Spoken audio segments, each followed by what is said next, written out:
اعوذ باللہ من الشیطان اللعین الرجیم بسم اللہ الرحمن الرحیم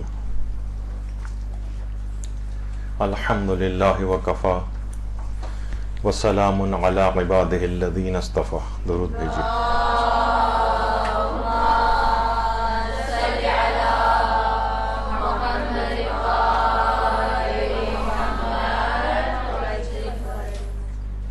آج ایک نئے موضوع پر گفتگو کا آغاز ہے، لیکن موضوع اتنا تفصیلی ہے کہ شاید ایک اگلی پوری ایک نشست اس پر ہو یا شاید 2 نشستیں اس پر اور ہوں. ہم عام طور پر عمومی زندگی میں دیکھتے ہیں کہ ہم کتنی دعائیں کرتے ہیں، کتنے عملیات کرتے ہیں، لیکن بعض اوقات ہمیں ان کی اثر پذیری نظر نہیں آتی. تو آخر ایسا کیا کیا جائے کہ ہم ان اعمال اور ان اذکار کی اثر پذیری کو بڑھا سکیں اور لازمی طور پر ان چیزوں کو قبول کروا سکیں. تو دیکھیے، سب سے پہلی اور اہم بات تو یہ ہے کہ ایک بات ضمناً اس میں عرض کر دی جائے، وہ یہ ہے کہ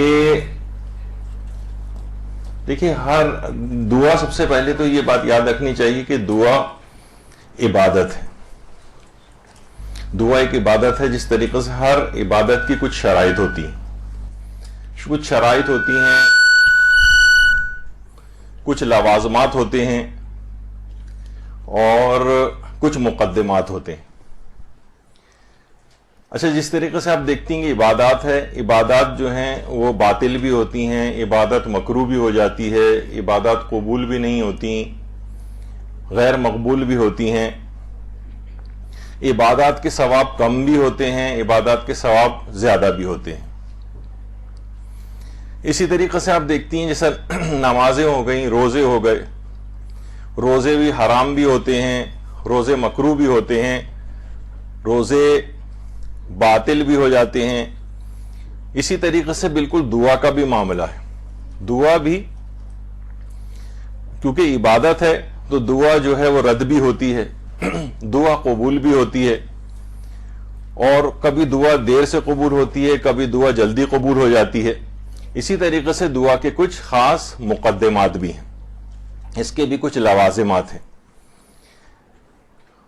اور کبھی یہ دعائیں بے اثر بھی ہوتی ہیں اور کبھی ان کی اثر پذیری ہوتی ہے. یہ تھوڑی سی مقدمتاً ایک بات دماغ میں رہے آپ کے، پھر ہم اس کے اوپر آ جائیں گے طریقوں کے اوپر. اچھا، ایک اور بھی دماغ میں رہے کہ دیکھیے، ہر علم کے کچھ ماہرین ہوتے ہیں اور ہر علم کے کچھ الگ معیارات ہوتے ہیں. آج کل اس وجہ سے بھی ہمیں دیکھنا پڑتا ہے کہ فیس بک پر بیٹھنے والے بہت سے نوجوان، اور اب تو خواتین بھی اس معاملے میں اتر گئی ہیں، کہ ناقص معلومات کی بنا پر جو عام احادیث اخلاقی ہیں یا دعاؤں کے سلسلے میں جو احادیث ہیں یا تاریخی واقعات کچھ ایسے ہوتے ہیں، ان پر اپنی کم علمی کی وجہ سے وہی قاعدے اور ضابطے منطبق کرنے کی کوشش کرتے ہیں جو واجب و حرام کی احادیث کے سلسلے میں ہوتے ہیں یا عقائد کی احادیث کے سلسلے میں ہوتے ہیں، جبکہ دعاؤں کے سلسلے میں یہ معیار نہیں. آیت اللہ سیستانی کے آپ کتنے استفتاءات دیکھ لیں جس میں بھی دعا کے سلسلے میں ان سے پوچھا جاتا ہے کہ اس کی سند کیا ہے، تو وہ فرماتے ہیں کہ ان دعاؤں کی اسناد جو ہیں ان میں پائے جانے والے بلند اور اعلیٰ و ارفع مضامین ہیں. یہ بہت اہم بات کرتے ہیں.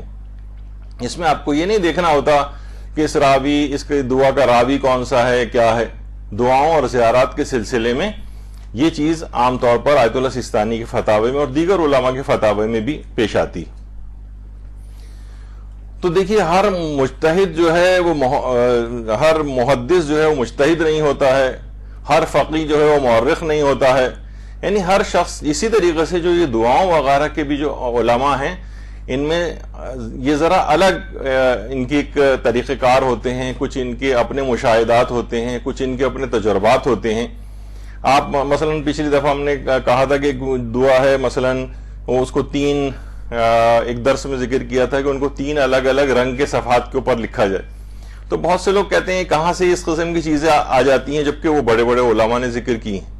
تو ان کے کچھ خاص ہر علم کی کچھ الگ طرح کے معیارات اور چیزیں ہوتی ہیں جس میں ان کا خیال رکھا جاتا ہے.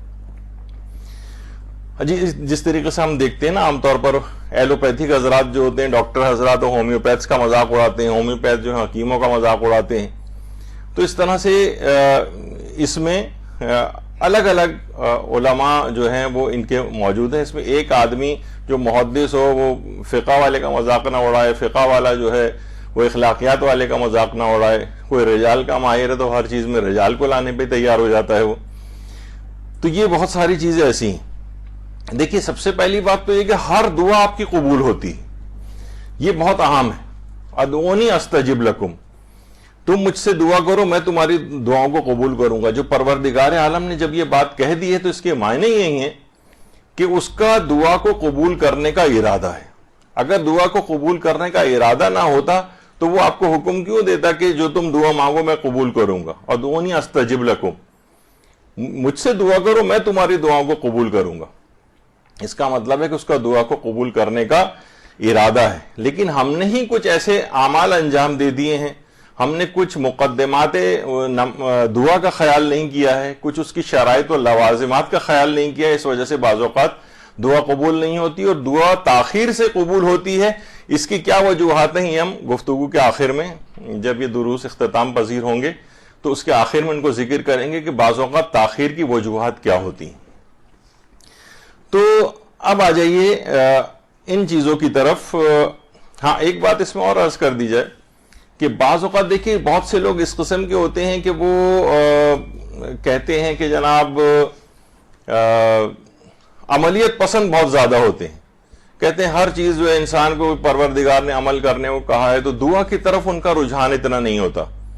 وہ کہتے ہیں ہر چیز اپنے عمل سے حاصل کی جا سکتی ہے. تو نہ تو اتنا زیادہ انسان عملیت پسند ہو کہ وہ دعا سے غافل ہو جائے، اور نہ ہی اتنا زیادہ دعا اور تعویذ گنڈوں کا شکار ہو جائے کہ بالکل ایک عضو معطل بن کے بستر پہ پڑا ہو صرف تسبیح پڑھتا رہے خالی یا صرف دعائیں مانگتا رہے.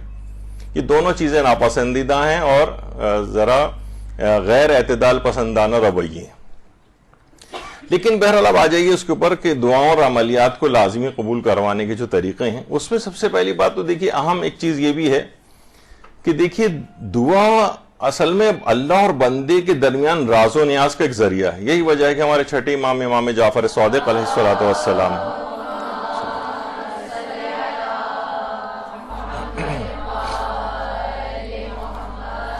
وہ فرماتے ہیں کہ دعا کے ثواب کی عظمت اور بندے کی تسبیح جو اس کے اور اللہ کے درمیان ہوتی ہے ان سب کو اللہ کے سوا کوئی اور نہیں جانتا. کتنی اہم بات ہے، یعنی اللہ اور بندے میں راز و نیاز کا ایک ذریعہ ہے.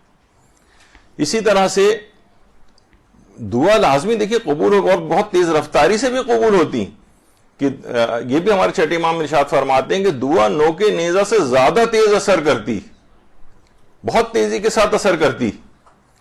اور اسی طرح کہا جاتا ہے کہ دعا ابھی جیسے کہ آپ نے سنا ہے کہ عبادت ہے، اور عبادت کے جو شرائط ہوتے ہیں، اس کے مقدمات ہوتے ہیں، اس کے لوازمات ہوتے ہیں جن کو پورا کرنا چاہیے. اور دعا رحمت خدا کا سبب ہے، یعنی اگر کوئی شخص دعا کی طرف مائل ہے تو اس کے اوپر مسلسل جتنی زیادہ دعائیں کرے گا اتنی ہی رحمت خدا اس کے اوپر نازل ہوتی چلی جائے گی. اسی طریقے سے کہا جاتا ہے کہ چاہے دعا قبول ہو یا قبول نہ ہو، جو بندہ بھی زیادہ دعا کرتا ہے پروردگار اس دعا کو، جو بھی وہ دعا کر رہا ہے چاہے وہ قبول نہ بھی ہو، پروردگار اسے بابرکت بنا دیتا ہے. دعا کے اندر خود ایک بہت برکت ہے، چاہے وہ آپ کی قبول ہو چاہے آپ کی قبول نہ ہو. اور یہ بھی کہا گیا کہ عاجز ترین شخص وہ ہے جو دعا کرنے سے بھی عاجز ہو. بخیل وہ ہے، بخیل ترین وہ ہے جو دعا کرنے میں بخل کرے. جیسے کہ میں نے ابھی کہا کہ وہ افراد کے جو کہ عملیت پسند بہت ہو گئے اور دعاؤں سے غافل ہو گئے. یہ کہتے ہیں دعا ہوا کے اندر کیا رکھا ہے، بس آپ فلاں فلاں بس چیز کریں اور اپنے مقصود کو آپ حاصل کریں، اور دعاؤں سے غافل ہو گئے. ایسے افراد کو عاجز ترین افراد بھی کہا گیا، ایسے افراد کو بخیل ترین اور کنجوس ترین افراد کہا گیا ہے کہ جو دعاؤں کے سلسلے میں بخل کرتے ہیں. اسی طرح سے کہا گیا ہے کہ اپنی حاجت کو کبھی چھوٹا نہ سمجھو، کیونکہ اللہ کے نزدیک تمام مومنین سے زیادہ محبوب وہ شخص ہے جو اللہ سے زیادہ سوال کرتا ہے. زیادہ دعائیں کریں گے، جتنی زیادہ دعائیں کریں گے اتنا ہی اللہ کی بارگاہ میں مقبول ترین ہوتے چلے جائیں گے. یہاں تک جب بھی ملتا ہے کہ جو اپنے جوتے کے تسمے کے متعلق بھی اللہ سے دعا کرو، اس سے سوال کرو. تو یہ اس سے نہیں گھبرائیں کہ اتنی چھوٹی سی بات کے لیے بھی دعا کریں. جی ہاں بالکل، چھوٹی چیز، چھوٹی سے چھوٹی اور بڑی سے بڑی چیز کے لیے اللہ سے دعا کی جا سکتی ہے. اسی طرح سے عبادات کا مغز کہا گیا ہے، عبادت کا جوہر کہا گیا ہے دعا کو. یعنی اگر کوئی شخص نماز پڑھے اور دعا کیے بغیر ادھر ادھر اٹھ جائے تو وہ جو آپ سنتی ہیں کہ اس کی نماز اس کے منہ پر مار دی جاتی ہے. کہ دعا کرنے والوں میں سے کبھی کوئی شخص ہلاک نہیں ہوتا، یعنی ہلاکت اخروی اس کے ذمے کبھی نہیں آئے گی جو بہت زیادہ دعائیں کرتا ہے. یعنی آخرت میں شخص کبھی نقصان اٹھانے والوں میں سے نہیں ہوگا. اسی طرح سے کہا، کتنی روایات میں چیز آئی ہے کہ دعا کو عبادت کی جان کہا گیا ہے، دعا کو عبادت کی کنجی کہا گیا ہے، کامیابی کی کنجی کہا گیا ہے، نجات کا ذریعہ کہا گیا ہے، رحمت کی کنجی کہا گیا ہے، تاریکیوں کا چراغ کہا گیا ہے، کبھی مومن کا ہتھیار کہا گیا ہے، دین کا ستون، آسمان و زمین کا نور.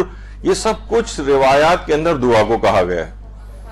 اور یہ بھی کہا گیا کہ بلا کے دروازوں کو دعا کے ساتھ بند کر دو.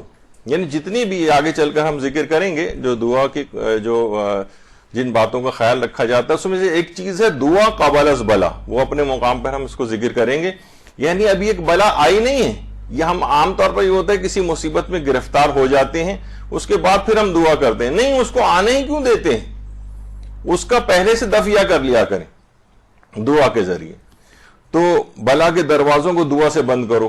کبھی کہا گیا کہ قیامت کے روز دعا کی بڑی عجیب تاثیر ہوگی کہ پروردگار مومنین کی دعاؤں کو عمل میں تبدیل کر دے گا. وہ جو عملیت پسند ہے نا بہت سارے افراد، وہ دیکھیں گے وہ دعائیں جو ہیں عمل کی صورت میں اس کے نامہ اعمال میں جگمگا رہی ہوں اور اس کے بہشت کے درجات میں اضافہ ہوتا چلا جا رہا ہوگا.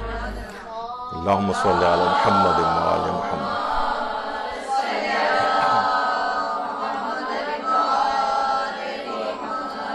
یعنی دعائیں اس کے نامہ اعمال میں عمل کی صورت میں، نیک اعمال کی صورت میں جمع ہو جائیں گی اور جنت کے درجات میں اس کے اضافے سے اضافہ ہوتا چلا جائے گا. مومن کا اسلحہ کہا گیا ہے دعا کو.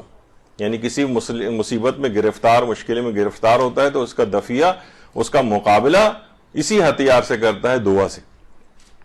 اسی طرح سے قرآن کے اندر کتنی زیادہ تعریف آئی کہ جب انسان کو کوئی تکلیف پہنچتی ہے تو اپنے رب کی طرف رجوع کر کے اسے پکارتا ہے. تعریفی انداز اختیار کیا گیا دعا کرنے والوں کے لیے قرآن میں. تو اسی طرح سے یہ بھی کہا گیا کہ بلاؤں کی موجوں کو دعا کے ذریعے سے ہٹاؤ. اور اتنی زیادہ طاقت ہے دعا کے اندر کہ وہ تمام چیزیں جو قضاء و قدر میں طے ہو چکی ہوتی یا جو طے نہیں بھی ہوتی وہ ان دونوں کو دعاؤں کے ذریعے تبدیل کیا جا سکتا ہے. ایک تو مقدر میں پروردگار نے لکھ دیے وہ بھی دعا کے ذریعے ہٹا سکتے ہیں، اور جس کو بھی نہیں لکھا اس کو بھی آپ اپنی مرضی کے مطابق لکھوا سکتے ہیں. دونوں میں کوئی تبدیلیاں لائی جا سکتی ہیں. دعا کی اتنی زیادہ طاقت ہے. اور دعا کو روایت میں کہا گیا کہ قضا کو ٹالتی ہے، نیکیوں اور نیکی رزق میں اضافہ کرتی ہے، اور بندہ اپنے گناہوں کی وجہ سے اپنے روزی سے محروم ہو جاتا ہے. دعا قضا کو یعنی موت تک کو ٹال دینے والی چیز ہے دعا. کتنی اہمیت ہے ان چیزوں کی. یعنی حتمی اور یقینی بلاؤں کو ٹالنے والی چیز بھی دعا کو روایات کے اندر قرار دیا گیا. اچھا، اسی طرح سے حضرت امیر المومنین علیہ الصلوۃ والسلام ارشاد فرماتے ہیں صلی اللہ علیہ وسلم،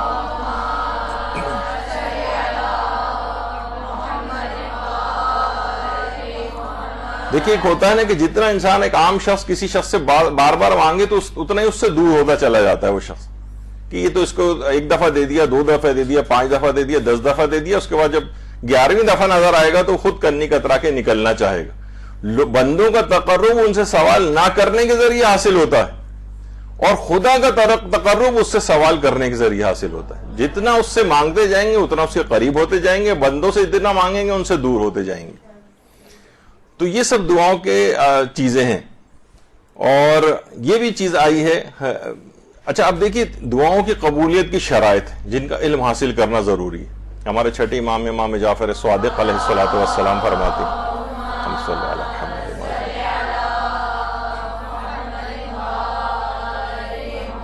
فرماتے ہیں کہ آداب دعا کو یاد کرو.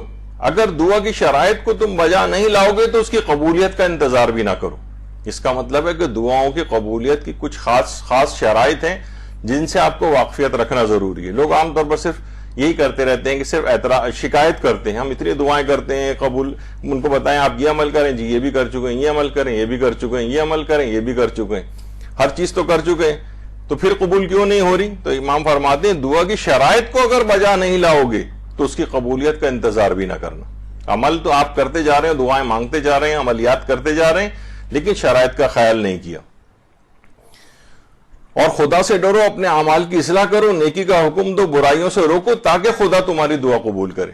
یہ بھی آگے چل کر ذکر ہوگا کہ دعا کی قبولیت کی جو شرائط ہیں ان میں سے ایک امر بالمعروف و نہی عن المنکر بھی. یہ اگر انسان نہیں کرے گا، اس سے غافل ہو کر بیٹھے گا، تو اس کی دعائیں بھی قبول نہیں ہوتی. تو دعاؤں کی قبولیت کی جو شرائط ہیں ان کا علم حاصل کرنا یہ بہت ضروری ہے. دیکھیے پہلی اس کے اندر چیز یہ ہے کہ انسان بہت اعتقاد کامل کے ساتھ دعا اور عملیات کرے. اعتقاد کامل کے ساتھ. شکوک، شبہات، پتہ نہیں قبول ہو، پتہ نہیں قبول نہ ہو، یہ جو میں عمل انجام دے رہی ہوں، بہت سے ہوتے ہیں کہ جناب یہ 3 دن کریں، 40 دن کریں، زیارت عاشورہ کا عمل ہے، فلاں دعا کا عمل ہے. تو یہ اگر اعتقاد کامل کے ساتھ نہیں تو پھر یہ بات یاد رکھ لیجئے کہ اعتقاد کامل کے ساتھ نہیں ہے تو اس کی اثر پذیری بھی اتنی نہیں ہوگی. شکوک و شبہات، یہ دل میں ہو کہ ایک اور بھی چیز بھی ہوتی ہے کہ قبول ہو جائے تو ہو جائے، اچھا ہے، نہیں قبول ہو تو بھی آپ کو کوئی خاص پرواہ نہیں. ایسی بھی جو دعائیں ہیں اسی طرح سے کہا جاتا ہے کہ یہ بھی گویا اعتقاد کامل کے ساتھ یا آپ اتنا دل کے ساتھ نہیں کر رہی. مجھے اچھی طرح سے یاد ہے کہ یہاں جب یہ تو آپ اس مدرسے سے 3-4 گھر چھوڑ کر جو ہمارا پرانا مدرسہ تھا جو ہم نے کرائے پر لیا تھا، تو اسی زمانے میں اس کی ورکنگ شروع ہو گئی تھی اور علامہ عقیل الغروی صاحب یہاں تشریف لائے تھے. تو ہم نے ان سے یہی کہا کہ آپ دعا کریں کہ مدرسے کا اپنا ہی بلڈنگ ہو جائے، کرائے کے اوپر ہونا، پھر ہر وقت یہ دھڑکا بھی رہتا ہے کہ کہیں نکال نہ دیا جائے یہاں سے، پھر ہم کہاں جائیں گے، تو ہمارا ایک اپنا ہو جائے. تو انہوں نے کہا کہ انشاءاللہ 1 سال کے اندر اندر آپ کا اپنا مدرسہ ہو جائے گا. تو ہم نے ان سے یہی پوچھا کہ آپ نے بڑے اس سے کہا بڑے اعتقاد کے ساتھ کہ چیز ہو جائے گی. تو انہوں نے یہی والا راز اس کے اندر بتایا کہ آپ کوئی بھی شخص آپ سے دعا کا کہے تو آپ پورے یقین کے ساتھ اللہ پر توکل کرتے ہوئے آپ اس کو کہہ دیں کہ انشاءاللہ فلاں تاریخ تک 1 سال کے اندر یا چند ماہ کے اندر ہو جائے گا، اور آپ کے دل میں یہ ہو کہ پروردگار اس دعا کے ساتھ کہ ان کی اس دعا کو قبول کر لے. تو پورے اعتقاد کے ساتھ اگر یہ بات کہی جائے، اس کے بعد میں نے بارہا اس کا تجربہ کر کے دیکھا اور واقعتاً ان دعاؤں کو سب کو مستجاب پایا. تو اللہم صلی علی محمد و آل محمد.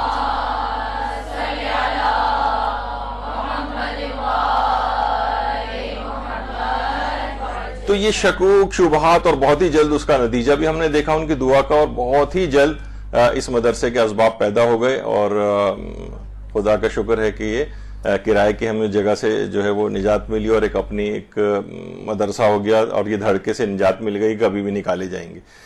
تو اصل میں پیغام اس کے اندر یہ تھا اعتقاد کامل کے ساتھ. شکوک، شبہات، دوسرا کوئی پہلو وہ جو کہا جاتا ہے نا کہ جب آپ میدان میں اترتے ہیں کسی سے جنگ کے لیے، اور اگر آپ کا یہ امکان ہو کہ اس جنگ کو میں ہار بھی سکتا ہوں، تو 50% جنگ تو آپ اسی وقت ہار چکے ہوتے ہیں.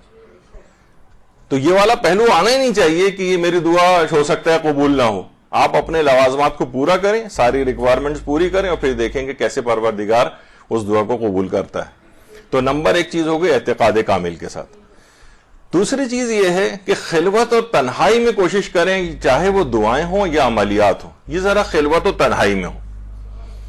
عام طور پر ہم یہ دیکھتے ہیں، اچھا عبادات میں بھی ہم دیکھتے ہیں کہ جناب مثلا نماز اگر آپ نے پڑھنی ہے تو اسی کمرے کے اندر 5-7 آدمی جو ہے باتیں بھی کر رہے ہیں، اور وہیں پہ ٹی وی بھی چلا ہوا ہے، اور اس کے پروگراموں کی آوازیں بھی آ رہی ہیں، اور بیک گراؤنڈ موسیقی بھی آ رہی ہے، اور بچے بھی وہیں اچھلتے کودتے پھر رہے ہیں. یعنی ایک عجیب اس میں نہ کنسنٹریشن ہو پاتی ہے اس نماز کے اندر. تو جب ہی اس بات کو بھی اچھا سمجھا گیا ہے کہ نماز کی ایک جگہ، ایک ایسی خلوت والی جگہ جہاں پہ آپ بیٹھ کے تلاوت قرآن کر سکیں، کچھ اپنے غور و فکر کر سکیں، اپنی عبادات کے اندر کوئی توجہ اور ارتکاز اور خشوع خضوع کے ساتھ ان چیزوں کو انجام دے سکیں، ایسی ضرور گھر میں کوئی گوشہ عافیت ہونا چاہیے. ہر وقت جب ہمارے یہاں بلکہ وہ بہترین نماز کیسے پڑھیں کی ایک سیریز چل رہی تھی، تو اس کے اندر بھی یہ چیز آئی تھی کہ عام طور پر جیسے گھر کی کھڑکی کھلی ہوئی ہے اور آپ وہاں سے باہر بھی روڈ پہ گاڑیاں بھی آوازیں آ رہی ہیں، لوگ بھی چلتے ہوئے جا رہے ہیں، اس قسم کی جگہوں سے ذرا دور ہو کے نماز پڑھنی چاہیے. اچھا، جس طریقے سے نماز کی عبادت ہے اس میں خشوع خضوع کنسنٹریشن کی ضرورت ہوتی ہے، اسی طریقے سے دعاؤں کے سلسلے میں بھی اس میں کوشش کرنی چاہیے کہ خلوت ہو، تنہائی والی جگہ ہو، تاکہ انسان پروردگار کی طرف پورا متوجہ ہو کر پھر اس دعا کو کرے. ورنہ اس کو تو اپنی دعا ہی سمجھ میں نہیں آتی کہ میں دعا پڑھ کے آ رہا ہوں اور دعا میں خدا سے کر کے آ رہا ہوں. کوئی بچہ آ رہا ہے تو کوئی ٹی وی چل رہا ہے تو لوگ باتیں کر رہے ہیں تو گاڑیاں چلنے کی آوازیں آ رہی ہیں. جس قدر بھی ممکن ہو کوئی ایسی چیز، ایسی جگہ کا انتخاب کرے کہ جہاں یہ سب چیزیں نہ ہوں. اور یہی وجہ ہے کہ بہت سے اصحاب باصفا جو تھے پیغمبر اکرم کے اور ائمہ اطہار کے، وہ بھی یہ کرتے تھے کہ تاریک، نسبتاً تاریک جگہ، مکمل تاریک جگہ پہ تو نہیں، اس میں تو کراہیت بھی کا بھی شائبہ ہے، لیکن نسبتاً جہاں روشنیاں بھی کم ہوں ان جگہوں کا انتخاب کرتے تھے نماز وغیرہ کے سلسلے میں، تاکہ کمرے میں رکھی ہوئی ادھر ادھر چکا چوند والی چیزیں جو ہیں ان میں انسان متوجہ نہ ہو جائے اور اس کی نماز میں توجہ کم نہ ہو جائے. اسی طریقے سے دعا کا معاملہ بھی، تو تنہائی والی جگہ ہو، خلوت والی جگہ ہو، تو اس کی اثر پذیری یعنی دعا میں آپ کی خشوع و خضوع زیادہ ہوگا اور اس کے قبولیت کے امکانات بڑھ جائیں گے. یہ دوسری چیز ہوئی. اگلی شرط یہ ہے کہ جس قدر گناہوں سے پرہیز ہو اسی قدر دعا مستجاب ہوتی. جتنا انسان دعاؤں کی اس میں مبتلا ہوگا،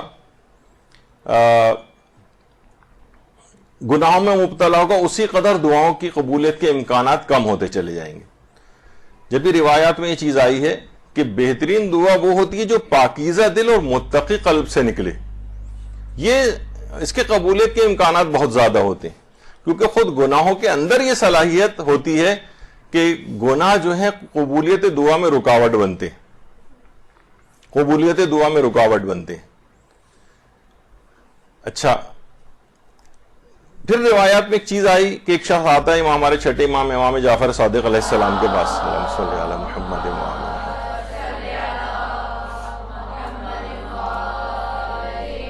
کہ مولا ہم دعا کرتے ہیں ہماری دعا قبول نہیں ہوتی. آپ نے فرمایا تم اس کو پکارتے ہو جس سے ڈرتے نہیں ہو اور اس کی نافرمانی کرتے ہو، پس وہ تمہاری دعا کیسے قبول کرے؟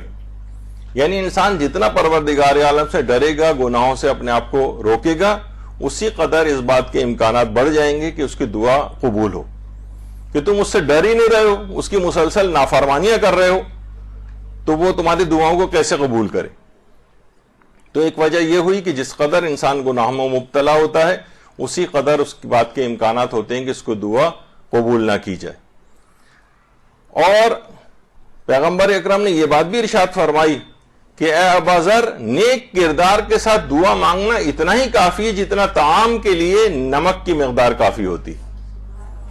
یعنی بس یعنی اگر نیک کردار ہے تو اس کو اتنی کم ایفرٹ کرنی پڑتی ہے. دعا تو وہ مانگے گا کیونکہ دعا بذات خود بھی ایک عبادت ہے، لیکن نیک کردار کے ساتھ دعا مانگنا اتنا ہی کافی ہے، اتنی آسانی کے ساتھ اس کی دعا قبول ہو جاتی. جس طرح کھانے میں نمک کا ذائقہ بھی آ جاتا ہے، کھانا جو ہے خوش ذائقہ بھی ہو جاتا ہے اور آسانی کے ساتھ کھا بھی لیا جاتا ہے. تو نیک کردار اگر ساتھ میں ہو تو اس قدر آسانیاں ہوتی ہیں دعاؤں کی قبولیت میں. اور حضرت موسیٰ کی طرف جو وحی آئی تھی کہ اے موسیٰ اس زبان سے مجھے پکارو جس سے گناہ نہ کیا ہو. تو ظاہر ہے کہ ہم لوگوں کی تعلیم کے لیے حضرت موسیٰ نے پروردگار سے کہا پروردگارا میں ایسی زبان کہاں سے لاؤں؟ ظاہر ہے پیغمبر کی تو وہ تو عصمت پہ فائز ہوتا ہے، لیکن لوگوں کو بھی تو تعلیم کرنا ہے نا. تو جواب پروردگار آیا کہ موسیٰ دوسروں کے لیے دعا کرو، کیونکہ اگر کسی نے اپنی دعا میں دوسروں کو شریک کیا تو ایسی دعاؤں کے لیے استجابت کے امکانات زیادہ ہیں. تو پہلی بات تو پروردگار عالم نے کیا کہی کہ اس زبان سے پکارو مجھے جس سے گناہ نہ کیا ہو. یہاں ہم دیکھتے ہیں کہ ہماری زبان کس قدر گناہوں سے بھرپور ہے. کہا جاتا ہے نا کہ زبان جو ہے ہماری قلیل الحجم و کثیر الجرم ہے. اس کا حجم تو بہت قلیل ہے لیکن اس کے جرائم کی فہرست بڑی طویل ہے. تو کوشش کریں کہ اپنی زبان کو جس سے پروردگار عالم سے دعا کر رہے ہیں اس زبان کے اوپر جھوٹ نہیں آنا چاہیے، اس کے اوپر غیبتیں نہیں آنا چاہیے، اس پہ مومن کا مذاق اڑانا نہیں ہونا چاہیے. جتنا اپنے آپ کی زبان کو کنٹرول کرے گا پھر اس زبان سے دعا کرے گا تو اس کی قبولیت کے امکانات اسی قدر زیادہ ہوں گے. تو گناہوں کے حوالے سے یہ بات ہوئی. دیکھیں گناہ ہمیشہ آسانیوں میں مشکلات پیدا کر دیتے ہیں. امیر المومنین فرماتے ہیں کہ دعا کے قبول ہونے کی امید نہ رکھو جبکہ تم نے گناہوں کے ذریعے ان کے راستوں کو بند کر دیا.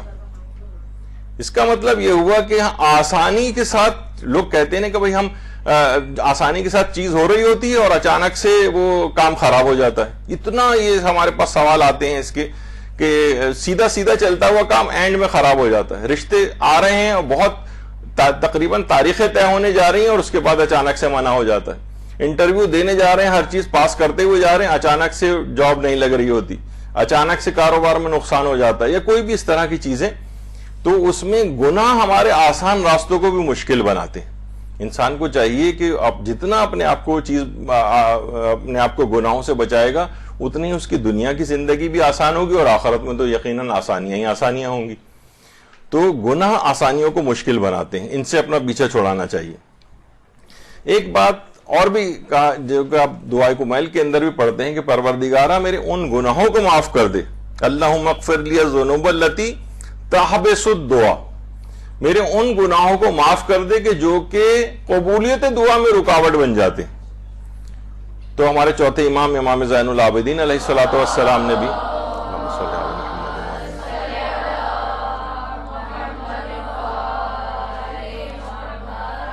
کچھ گناہوں کا تذکرہ کیا کہ جو قبولیت دعا میں رکاوٹ بنتے ہیں. اس میں سے ایک تو چیز ہے منافقت, کہ سامنے کچھ اور انسان پیچھے کچھ ہوتا ہے کسی کے. ایک تو منافقت ہے اس کے اندر. ایک ہے بری نیت, یعنی ہر وقت بری نیت کے معنی ہوتے ہیں کسی کا اچھا نہیں چاہنا, کوئی کسی کی نعمت دیکھی بس اس کے لیے دل میں برائی, یہ بھی برا ہے وہ بھی برا ہے, اس نے بھی کہہ دیا اس نے بھی کہہ, دنیا میں کوئی آدمی اچھا ہی نہیں. یہ جو لوگوں کے لیے خیر خواہی کے جذبات ہیں یہ اپنے اندر رکھیں اور کسی کا برا نہ چاہیں, کیونکہ بری نیت سے کیا ہوتا ہے کہ قبولیت دعا میں رکاوٹ ہوتی. اور ایک چیز بیان کی گئی ہے کہ اپنی عبادات کو تاخیر سے انجام دینا, قضا کر کے پڑھنا. یعنی بڑے آرام سے لوگ بڑے بڑے دیندار افراد کو دیکھا ہے کہ اکثر و بیشتر نماز فجر قضا ہو جاتی. بس یہ آج میں فلاں جگہ گیا اور وہاں نماز نہیں ہوئی, بڑے آرام سے لوگ کہہ رہے ہوتے ہیں اکثر نماز فجر قضا ہو رہی ہے, اکثر کسی اہم کام میں قضا ہو رہی ہے, ذرا سے مریض ہو گئے تو نماز قضا کرنی شروع کر دیں, ہاسپٹلائز ہو گئے تو نماز قضا کرنی شروع کر دیں. تو یہ سب چیزیں ایسی ہیں کہ یہ قبولیت دعا میں رکاوٹ بننے والے اعمال ہیں. تو اس طرح کی بہت ساری چیزیں ہیں جس کا انسان کو خیال کرنا چاہیے. تو ایک تو یہ بہت اہم ہے, اس میں بہت گفتگو ہو سکتی ہے, بڑے گناہوں کی بڑی فہرستیں آ سکتی ہیں, لیکن مسئلہ پھر یہ ہے کہ ہم اپنی اس سے ہٹ کر, کیونکہ یہ 100 کا عدد ہمیں مکمل کرنا ہے جو کہ 2 یا 3 نشستوں کے اندر مکمل ہوگا, تو پھر یہ 10 نشستوں پہ نہ چلا جائے, اس وجہ سے اتنا زیادہ تفصیل میں نہیں جائیں گے. اگلی چیز ہے کہ مقدس ہستیوں کا توسل اختیار کیا جائے. مقدس ہستیوں کا توسل, اس سے معاملات بہت آسان ہو جاتے ہیں. آواز آ رہی؟ مقدس ہستیوں کا توسل, آواز آنی بند ہو گئی.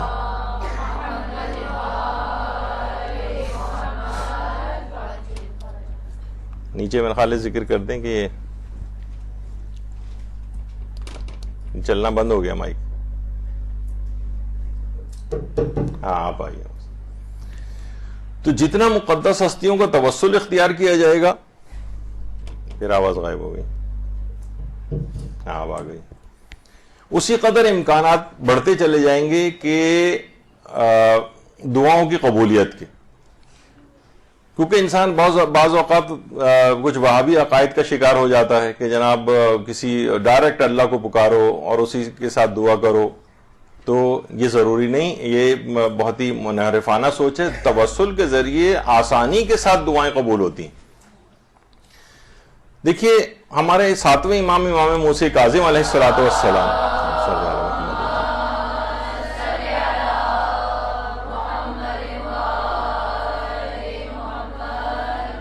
امام موسیٰ کاظم علیہ السلام فرماتے ہیں جب خدا سے تمہیں کوئی حاجت درپیش ہو تو اس طرح کہو, اے اللہ میں تجھ سے حضرات محمد و علی علیہ السلام کے حق کا واسطہ دے کر سوال کرتا ہوں.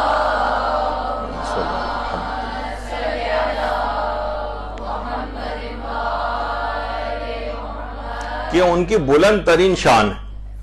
تو اگر ان کا واسطہ دیا جائے تو ائمہ نے خود طریقہ سکھایا کہ جب بھی حاجات طلب کرنی ہو تو ان ہستیوں کا واسطہ دیا جائے. اسی طرح سے پروردگار عالم نے خود قرآن میں رسول اللہ سے توسل کا حکم دیا. اللہم صلی علی محمد و علی محمد.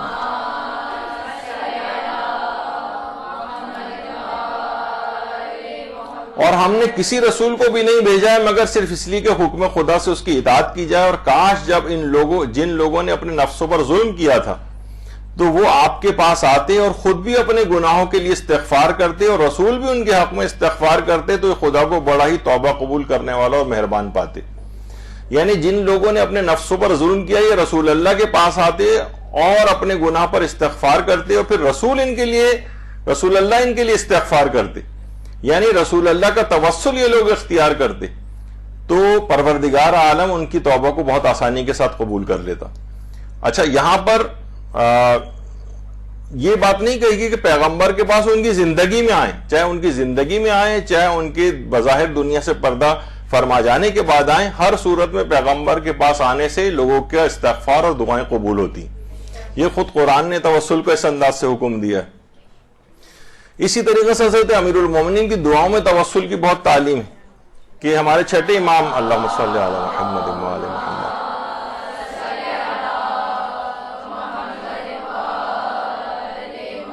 کہ حضرت امیر علیہ السلام نماز ظہر کے مکمل ہونے کے بعد یہ دعا پڑھتے تھے: خدا میں تیری سخاوت و کرم کے وسیلے سے تیری قربت چاہتا ہوں اور تیرے بندے اور رسول حضرت محمد مصطفیٰ صلی اللہ علیہ وآلہ وسلم کے وسیلے سے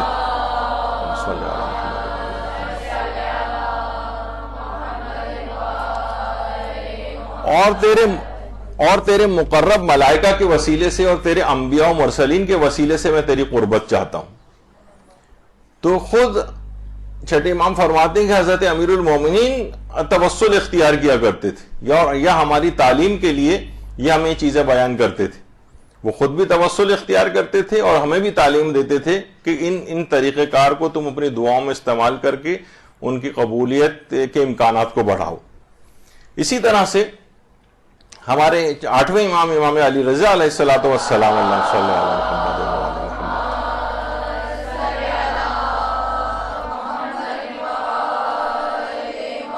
فرماتے تھے کہ جب کبھی بھی تمہاری طرف مشکلات اور سختیاں رخ کریں تو ہمارے وسیلے سے خداوند عالم سے مدد طلب کرو، کیونکہ قرآن میں خدا فرماتا ہے کہ خدا کو اس کے اسماء حسنہ کے ذریعے پکارو.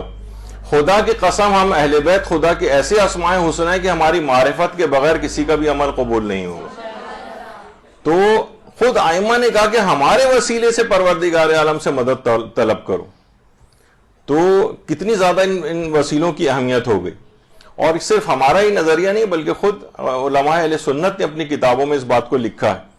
الدرر الثنیہ فی الرد علی الوہابیہ کے نام سے علامہ زینی دہلان کی جو کتاب ہے اس میں، جو کہ امام مسجد الحرام تھے مکے میں، وہ عقید توسل کے بارے میں فرماتے ہیں کہ اعمال صالحہ تک سے توسل صحیح. جیسے کہ صحیح بخاری میں 3 افراد سے متعلق حدیث میں منقول ہے جنہوں نے غار میں پناہ لی تھی تو غار ان پر بند ہو گئی تھی، پس ان میں سے تینوں نے بہترین اور امید آفری عمل کے ذریعے اللہ سے توسل کیا تھا اور وہ چٹان ہٹ گئی تھی جس نے غار کو بند کر دیا تھا. تو سب نے اپنے نیک اعمال پیش کیے تھے اور اتنا وہ پتھر ہٹتے چلے گئے تھے. فرماتے چنانچہ رسول اللہ سے توسل زمان حیات میں بھی اور ان کی وصال کے بعد بھی زیادہ صحیح برحق اور بالا تر اور برتر ہے، کیونکہ آپ صاحب نبوت اور صاحب کمالات. تو جب اعمال صالحہ تک سے توسل جائز ہے، پھر آگے چل کے فرماتے ہیں کہ حضرت عمر نے بھی رسول اللہ کے چچا حضرت عباس سے توسل کیا تھا.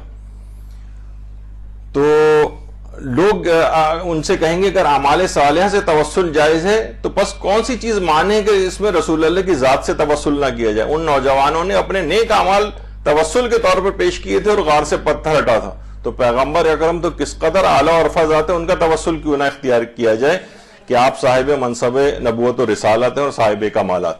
تو پیغمبر اسلام سے اس وجہ سے بھی ہم توسل ان کی ذات کا اختیار کرتے ہیں. بلکہ امام بخاری نے تو جو کتاب ہے الادب المفرد اس کے اندر عبد الرحمن ابن سعد کا واقعہ بیان کیا کہ ہم حضرت عبداللہ ابن عمر کے ساتھ تھے جو حضرت عمر کے بیٹے تھے. ان کا پاؤں سن ہو گیا تو میں نے ان سے عرض کیا اے ابو عبد الرحمن آپ کے پاؤں کو کیا ہو گیا؟ انہوں نے کہا کہ یہاں سے میرے پٹھے کھنچ گئے. تو میں نے عرض کیا تم لوگوں میں سے جو ہستی آپ کو سب سے زیادہ محبوب ہو آپ اسے یاد کریں. تو انہوں نے یا محمد صلی اللہ علیہ وآلہ وسلم کا نعرہ بلند کیا.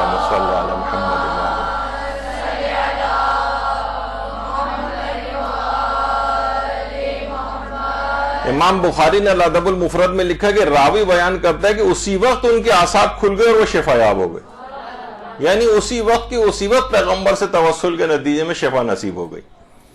اسی طرح سے ہم دیکھتے ہیں کہ آیت اللہ سید رضا بہاؤالدینی نردوان آسمان کتاب میں ان کا جو ہے یہ قول نقل کیا گیا، وہ فرماتے ہیں ہم تو یہ جانتے ہیں کہ جس درخواست پر جناب سید دستخط فرما دے اس پر گویا رسول خدا اور دیگر ائمہ معصومین کے بھی دستخط ہو گئے، یعنی وہ دعا قبول ہو گئی، اور یہ ایسی بات ہے جس میں کوئی کلام ہی نہیں۔ اللہم صلی اللہ علیہ وسلم۔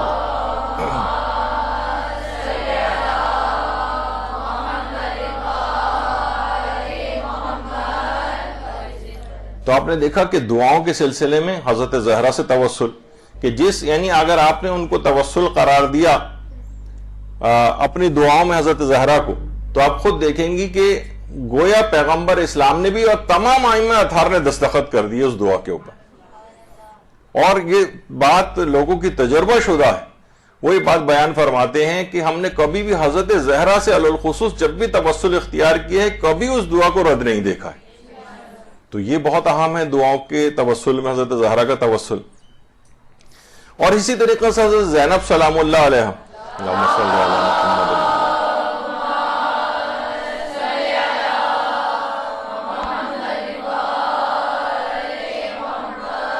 جو کتاب ہے مسافرہ شام علامہ ابو القاسم دیباجی کی، اس میں مرحوم مرزا ابو القاسم قمی جو صاحب کتاب قوانین الاصول کہلاتے ہیں، بہت ہی مشکل ترین کتاب ہے، اور حرم معصومہ قم کے سامنے بالکل سامنے جو قبرستان شیخان ہے وہاں پر ان کی قبر مبارک ہے، اور بہت ہی صاحب معرفت اور بڑی کرامتیں ان کی قبر سے آج تک لوگ دیکھتے ہیں۔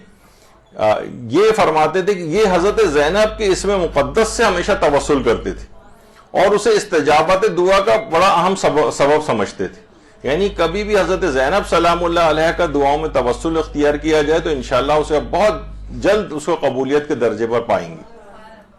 اسی طرح سے حضرت عباس علمدار ابو الفضل العباس، اللہم صلی علی محمد وآل محمد،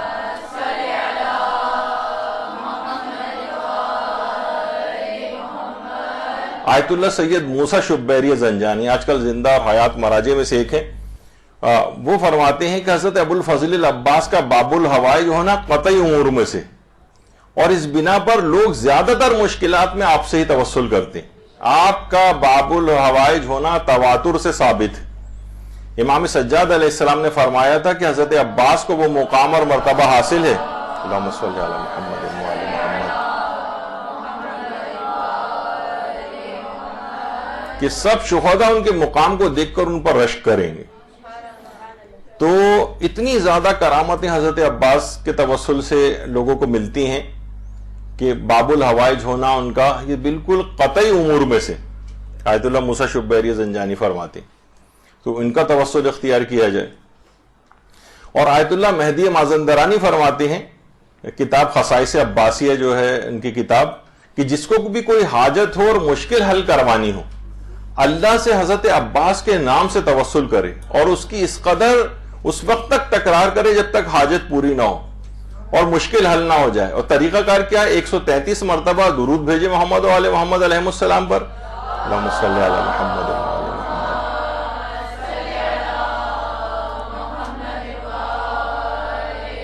پھر 133 دفعہ حضرت عباس یا عباس کہے، اور پھر 133 مرتبہ محمد و آل محمد پر دوبارہ درود بھیجے، اللہم صلی علی محمد۔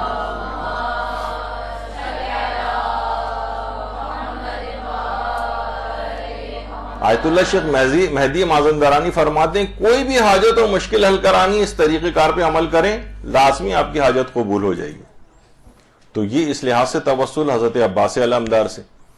اور ایک واقعہ جو بڑا مشہور ہے، ستارہ درخشاں مدینہ، شیخ علی ربانی خلخالی کی جو کتاب ہے، اور چہرہ درخشاں قمر بنی ہاشم ابو الفضل العباس کے نام سے جو کتاب ہے، اس میں آیت اللہ شیخ احمد صابری حمدانی، مرحوم آیت اللہ مولا علی معصومی حمدانی جو آخوند کے نام سے معروف تھے، ان سے نقل کرتے ہیں کہ ایک مومنہ زہرا نام کی بے اولاد تھی۔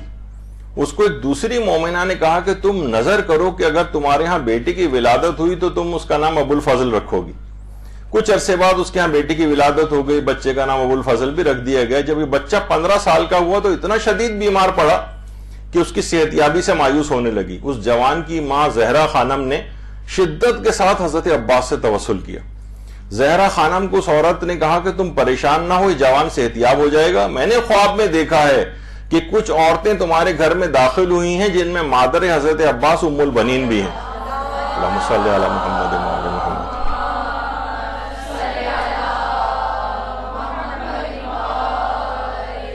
اور وہ فرما رہی ہیں کہ میں اس جوان کو شفا دینے جا رہی ہوں، اور اگلے ہی دن وہ جوان حضرت عباس اور ام البنین کے توسل سے صحت یاب ہو چکا تھا۔ صلی اللہ علیہ وسلم۔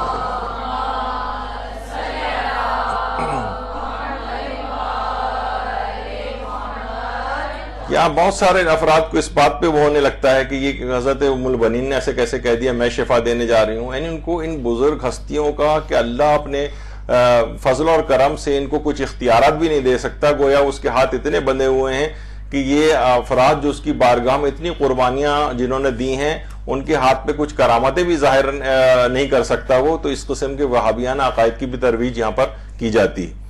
تو بہرحال یہ ان شخصیات کو پروردگار نے بھی کچھ اختیارات عطا فرمائے ہیں جو اس کے اپنے ان کے ذاتی نہیں ہیں بلکہ اللہ کے عطا کردہ، تو یہ ان کا پاس جو اختیار ہے وہ اللہ ہی کے اذن سے ہے، اللہ ہی کا عطا کردہ ہے، تو اس کے اندر کون سا شرک کا شائبہ پیدا ہوتا ہے۔ تو بہرحال آپ نے دیکھا کہ حضرت نہ صرف یہ کہ حضرت ابو الفضل العباس علمدار علیہ السلام بلکہ ان کی والدہ گرامی بھی کس قدر، یعنی ان سے بھی اگر انسان توسل اختیار کرے تو کتنی مشکلات کو اپنی حل کروا سکتا ہے۔ اور ایک دفعہ آیت اللہ شیخ جواد فاضل لنکرانی فرماتے ہیں جو موجودہ حیات مجتہدین میں سے ہیں کہ میرے والد آیت اللہ فاضل لنکرانی انہوں نے مجھ سے کئی مرتبہ بات ذکر کی تھی کہ آیت تطہیر کے صحیح مفاہیم کے میرے دماغ میں بہت سارے سوالات تھے، تو ایک دفعہ ان کے حل کے لیے حضرت معصومہ کے حرم زیارت کے لیے گیا اور حضرت معصومہ سے عرض کی اللہم صلی علی محمد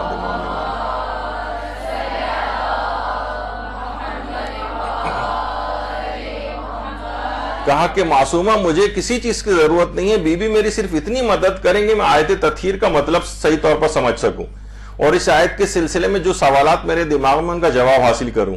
دعا کے بعد جب میں گھر واپس آیا تو آیت اللہ فاضل انکرانی فرماتے ہیں آیت تطہیر کی تفسیر شروع کی اور حضرت معصومہ کی عنایت کے سبب مجھ پر ایسے ایسے نکات آشکار ہوئے، مجھے تمام سوالات کے جوابات مل گئے۔ اللہم صلی علی محمد وعلی محمد۔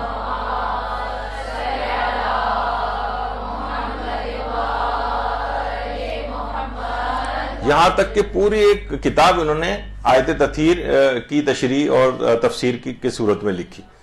تو کیا ہے کہ معصوم قوم کا توسل، ابھی ہم اسی ضمن میں ذکر کر رہے ہیں نا کہ کتنی شخصیات ایسی ہیں کہ جن کا توسل اختیار کیا جائے تو انتہائی آسانی کے ساتھ دعا قبول ہوتی ہے، اس میں حضرت معصومہ بھی ہیں۔ اور آیت اللہ حسین مظاہری نے جو بھی زندہ حیات مراجع میں سے انہوں نے 9 ربیع الاول کی مناسبت سے ایک تبریک پیش کرتے ہوئے اپنے ایک درس میں بات بیان فرمائی کہ ایک عالم دین امام زمانہ کی خدمت میں حاضر ہوئے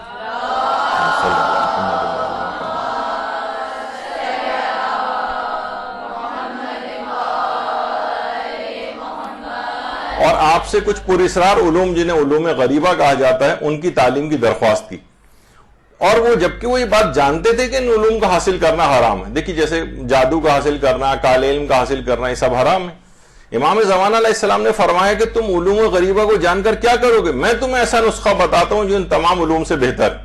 اس کے بعد آپ نے فرمایا 5 شخصیات سے توسل حاصل کیا کرو، کہا کرو یا محمد ہو یا علی ہو یا فاطمہ ہو یا حسن ہو یا حسین یا صاحب الزمان ادرکنی ولا تہلکنی۔ اللہم صلی علی محمد۔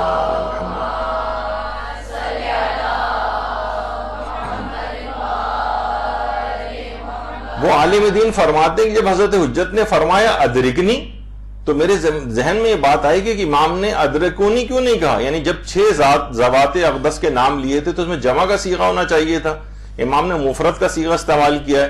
کہہ رہے میرے دماغ میں بات آنی ہی تھی کہ امام زمانہ نے مسکراتے فرمایا میں نے یہ اس لیے کہا تھا چونکہ اس وقت کائنات میں واسطہ فیض صرف میں ہوں۔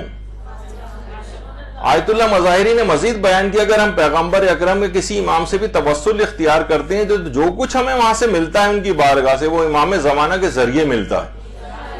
انہوں نے آخر میں کہا کہ دعا اور توسل اگرچہ مختصر ہے لیکن حاجات کی حصول کے لیے بہت ہی مؤثر اور عجیب ہے. یعنی یہ جملہ اگر کوئی بھی انسان کہے ان 5 شخصیتوں کے حوالے سے، بلکہ چھٹی تو اس میں امام زمانہ کی شخصیت ہے، تو کیونکہ امام زمانہ نے کہا تھا ان 5 سے، اور پھر اس کے بعد چھٹی ان کی اپنی ذات گرامی ہے، تو یہ جملہ اگر کوئی کہے گا کہ میری مدد کریں اور مجھے ہلاک نہ ہونے دیں، اور ان کا واسطہ توسل اختیار کرے گا، تو یہ خود توسل امام زمانہ علیہ السلام نے تعلیم فرمایا ہے. تو یہ بہت مجرب ہے دعاؤں کی قبولیت کے لیے. اسی طرح سے علامہ موسیٰ زرابادی، وہ جو توسل کے طریقے اختیار کرتے تھے ان میں حضرت علی اصغر علیہ السلام سے بھی توسل کا طریقہ ہوتا تھا.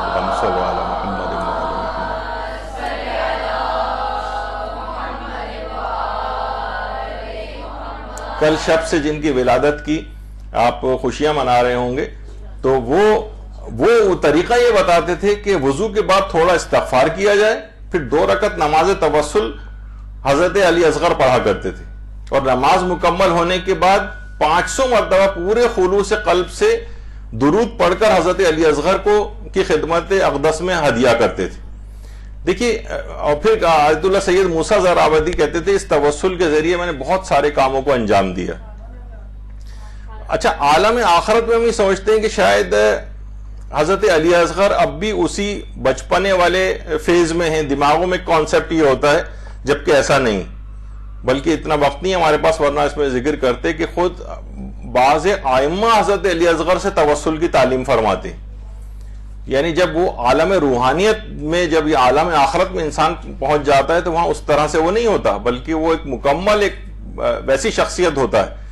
یہ دنیاوی اعتبار سے چھوٹا اور بڑا ہونا چیز ہوتی ہے، عالم معنوی کے اندر جو ہے معیارات الگ ہو جاتے ہیں. تو حضرت علی اصغر علیہ السلام سے توسل، اس کی بڑی تاکید اس لحاظ سے آئی. اسی طریقے سے ابھی جیسے حضرت ابو الفضل العباس کے توسل کے متعلق بات ہو رہی تھی کہ آیت اللہ سید محمد تقی حشمت الواعظین قومی، جو آیت اللہ مرشی نجفی کے شاگرد تھے، وہ فرماتے ہیں کہ ایک بار خود آیت اللہ شہاب الدین مرشی نجفی نے بیان کیا تھا کہ نجف اشرف کے ایک عالم دین قوم مقدسہ تشریف لائے. آواز غائب ہو گئی اس کی.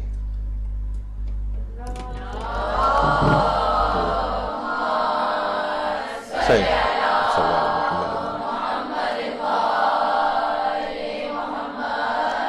انہوں نے مجھ سے بیان کیا کہ میری ایک حاجت تھی. میں مسجد الجمکران گیا اور امام زمانے کے محضر میں سارا حال دل بیان کیا، اور کئی بار جمکران جاتا رہا لیکن حاجت پوری نہ ہوئی. ایک دن نماز کے وقت شکستہ دل کے ساتھ امام زمانہ کو پکارا کہ مولا امام زمانہ، کیا یہ صحیح ہے کہ آپ کے محضر میں، آپ کے گھر میں آ کر میں کسی اور سے متوسل ہوں؟ آپ امام وقت ہیں. ایک بات کس قدر میرے لیے معیوب ہے کہ امام زمانہ کے ہوتے ہوئے میں قمر بنی ہاشم حضرت عباس سے توسل اختیار کروں. اچانک میں نے چہرہ انور قطب عالم امکان حضرت حجت ابن الحسن عسکری کی زیارت کی.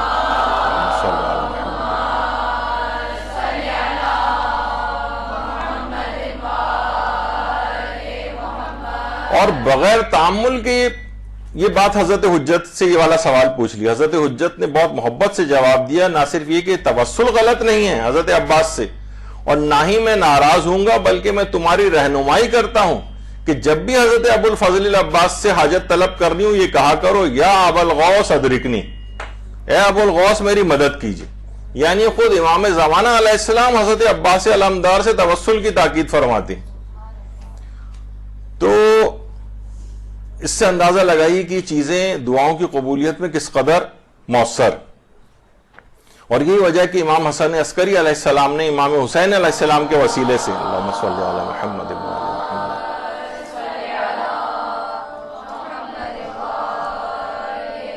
دعا کا یہ سلیقہ یہ ہمیں سکھایا ہے. پروردگار میں تجھ سے اس نو مولود کا واسطہ دیتا ہوں جس کی ولادت سے پہلے اس کی شہادت کا وعدہ کیا گیا تھا، وعدہ ہوا تھا. وہ جس کی مصیبت پر اہل آسمان نے آسمان پر اور اہل زمین نے زمین پر گریہ کیا، حالانکہ اس نے ابھی زمین پر قدم بھی نہیں رکھا تھا. وہ جس کی شہادت گریہ و زاری کا باعث ہے، وہ بزرگ خاندان جو رجت کے وقت خدا کی نصرت سے کامیاب ہوگا، جس کی شہادت کی جزا کے طور پر ان کی نسل سے امامت اور ان کی تربت میں شفا رکھ دی گئی.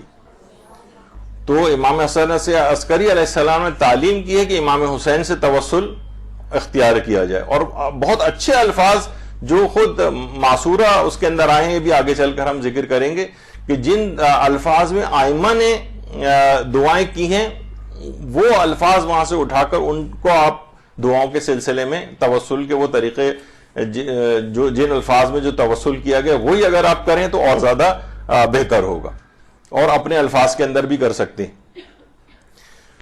تو یہ آپ نے وسیلے کے اعتبار سے گفتگو سنی، اور اس میں مزید بھی بہت گنجائش تھی لیکن اتنا وقت نہیں ہے۔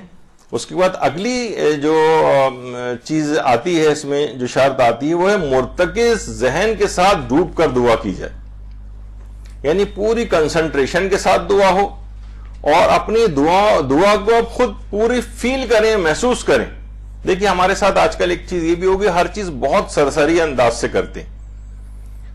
اکثر جو ماہرین ہیں آج کل وہ عمومی جو زندگی ہوتی ہے اس میں بھی بات کرتے ہیں کہ مثلا اگر کوئی شخص جو ہے وہ ٹوتھ پیسٹ جو ہے وہ کر رہا ہے تو اس کا فوم بھی اپنے منہ میں محسوس کریں، چیزوں کو انجوائے بھی کرنا سیکھے انسان۔ تو اگر دعا کر رہا ہے تو اس کے اندر خود اپنی ایک روحانی انجوائمنٹ ہے، تو مرتکز ذہن کے ساتھ اور ڈوب کر اگر دعا کرے گا تو وہ زیادہ اثر پذیری رکھے گی، بنسبت اس کے کہ دماغوں میں خیالات اس کو ادھر ادھر اڑائے پھر رہے ہیں، اور وہ بس ایسی بس اوپری دل سے اور سرسری طور پر دعا کر رہا ہے۔ تو ایک شرط یہ ہے کہ مرتکز ذہن کے ساتھ یعنی کنسنٹریشن دیتے ہوئے ڈوب کر دعا کرے۔ دیکھیے جب بھی حضرت امیر المومنین علیہ السلام فرماتے ہیں اللہم صلی علی محمد وعلی محمد،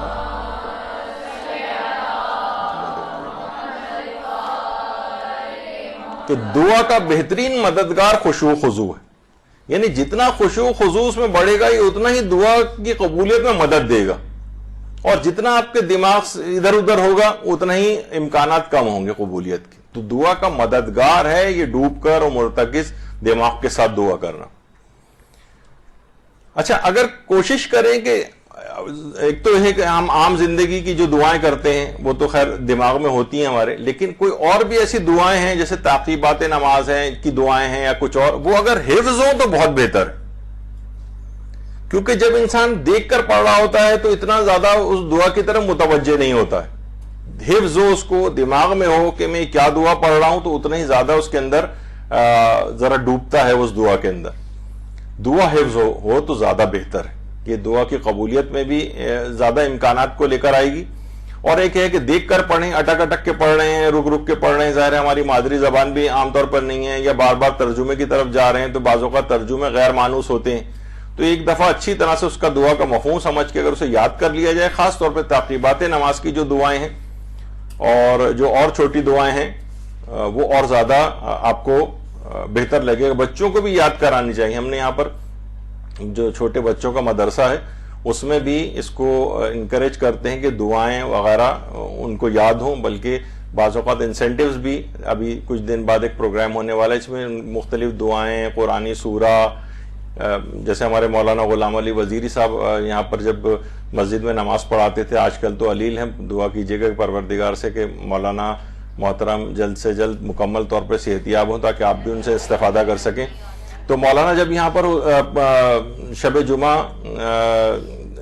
حدیث قصہ کی تلاوت کرتے تھے تو مولانا زبانی حدیث قصہ کی تلاوت کرتے ہیں، حفظ تھی ان کو، تو لوگ بڑے حیران ہوتے تھے کہ اور بہت اچھا لگتا تھا کہ بنسبت ہاتھ میں کوئی کتاب اٹھا کے پڑھے، تو مولانا نے اس زمانے سے ایک زمانے سے اس کو حفظ کیا ہوا ہے، تو دیکھنے میں اور محسوس ہوتا ہے۔ تو دعاؤں کے سلسلے میں کم سے کم جو چھوٹی دعائیں ہیں، سورہ کی بھی کوشش کرنا چاہیے کہ اس میں سلسلہ رکے نہیں، اور ایک ایک سورہ تو انسان کم سے کم چھوٹے چھوٹے سورے، مثلا یہ کہ جو آپ نے بچپن میں سورہ یاد کر رکھے ہیں، اس کے بعد سے جب سے صلاحیت آپ کی بڑھی اس کے بعد سے آپ نے مزید کوئی نیا سورہ یاد ہی نہیں کیا، حالانکہ یہ سورہ حفظ کرنے کا سلسلہ اب بھی جاری رہنا چاہیے۔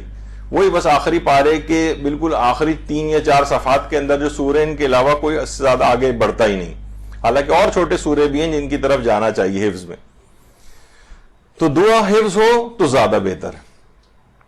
اچھا جو عملیات خواص کے لیے ہوں ان کے لیے اجازت لی جائے۔ کچھ تو چیزیں عام عملیات ہوتے ہیں، عام دعائیں ہر شخص پڑھ سکتا ہے، لیکن کچھ اعمال ایسے ہوتے ہیں، کچھ عملیات ایسے ہیں جو کہ خواص کے لیے ہر شخص اس کو ان چیزوں کو نہ کرے. فی الحال ہم اس کی تفصیل میں تو نہیں جا رہے, لیکن علماء نے لکھا ہے کہ خواص والے جو عملیات ہیں یا جو مشکل والے عملیات ہیں ان کی طرف بغیر اجازت کے نہیں جانا چاہیے, کیونکہ عملیات کے سلسلے میں بھی دیکھیے ایک تو وہ ہوتا ہے کہ کوئی بھی چیز واٹس ایپ اور فیس بک پہ آپ نے پڑھی بغیر حوالے کے بس وہ ادھر سے ادھر, اکثر یہ ہوتا ہے کہ وہ غیر شیعہ منابع سے بھی آئی ہوئی ہوتی, لوگ اکثر سوال کرتے ہیں کہ یہ والا عمل کر سکتے ہیں, نہیں پتہ چلا کہ تو یعنی ہر وہ چیز جو مکتب در اہل بیت سے نہ ملے وہ کسی اور ذریعے سے اگر آپ کے پاس آ رہی ہے تو آیت اللہ ناصر مکارم شیرازی تو خاص طور پر یہ بات کہتے ہیں کہ چاہے بظاہر ان میں کوئی ممانعت والی چیز نہیں بھی لگ رہی تب بھی بہرحال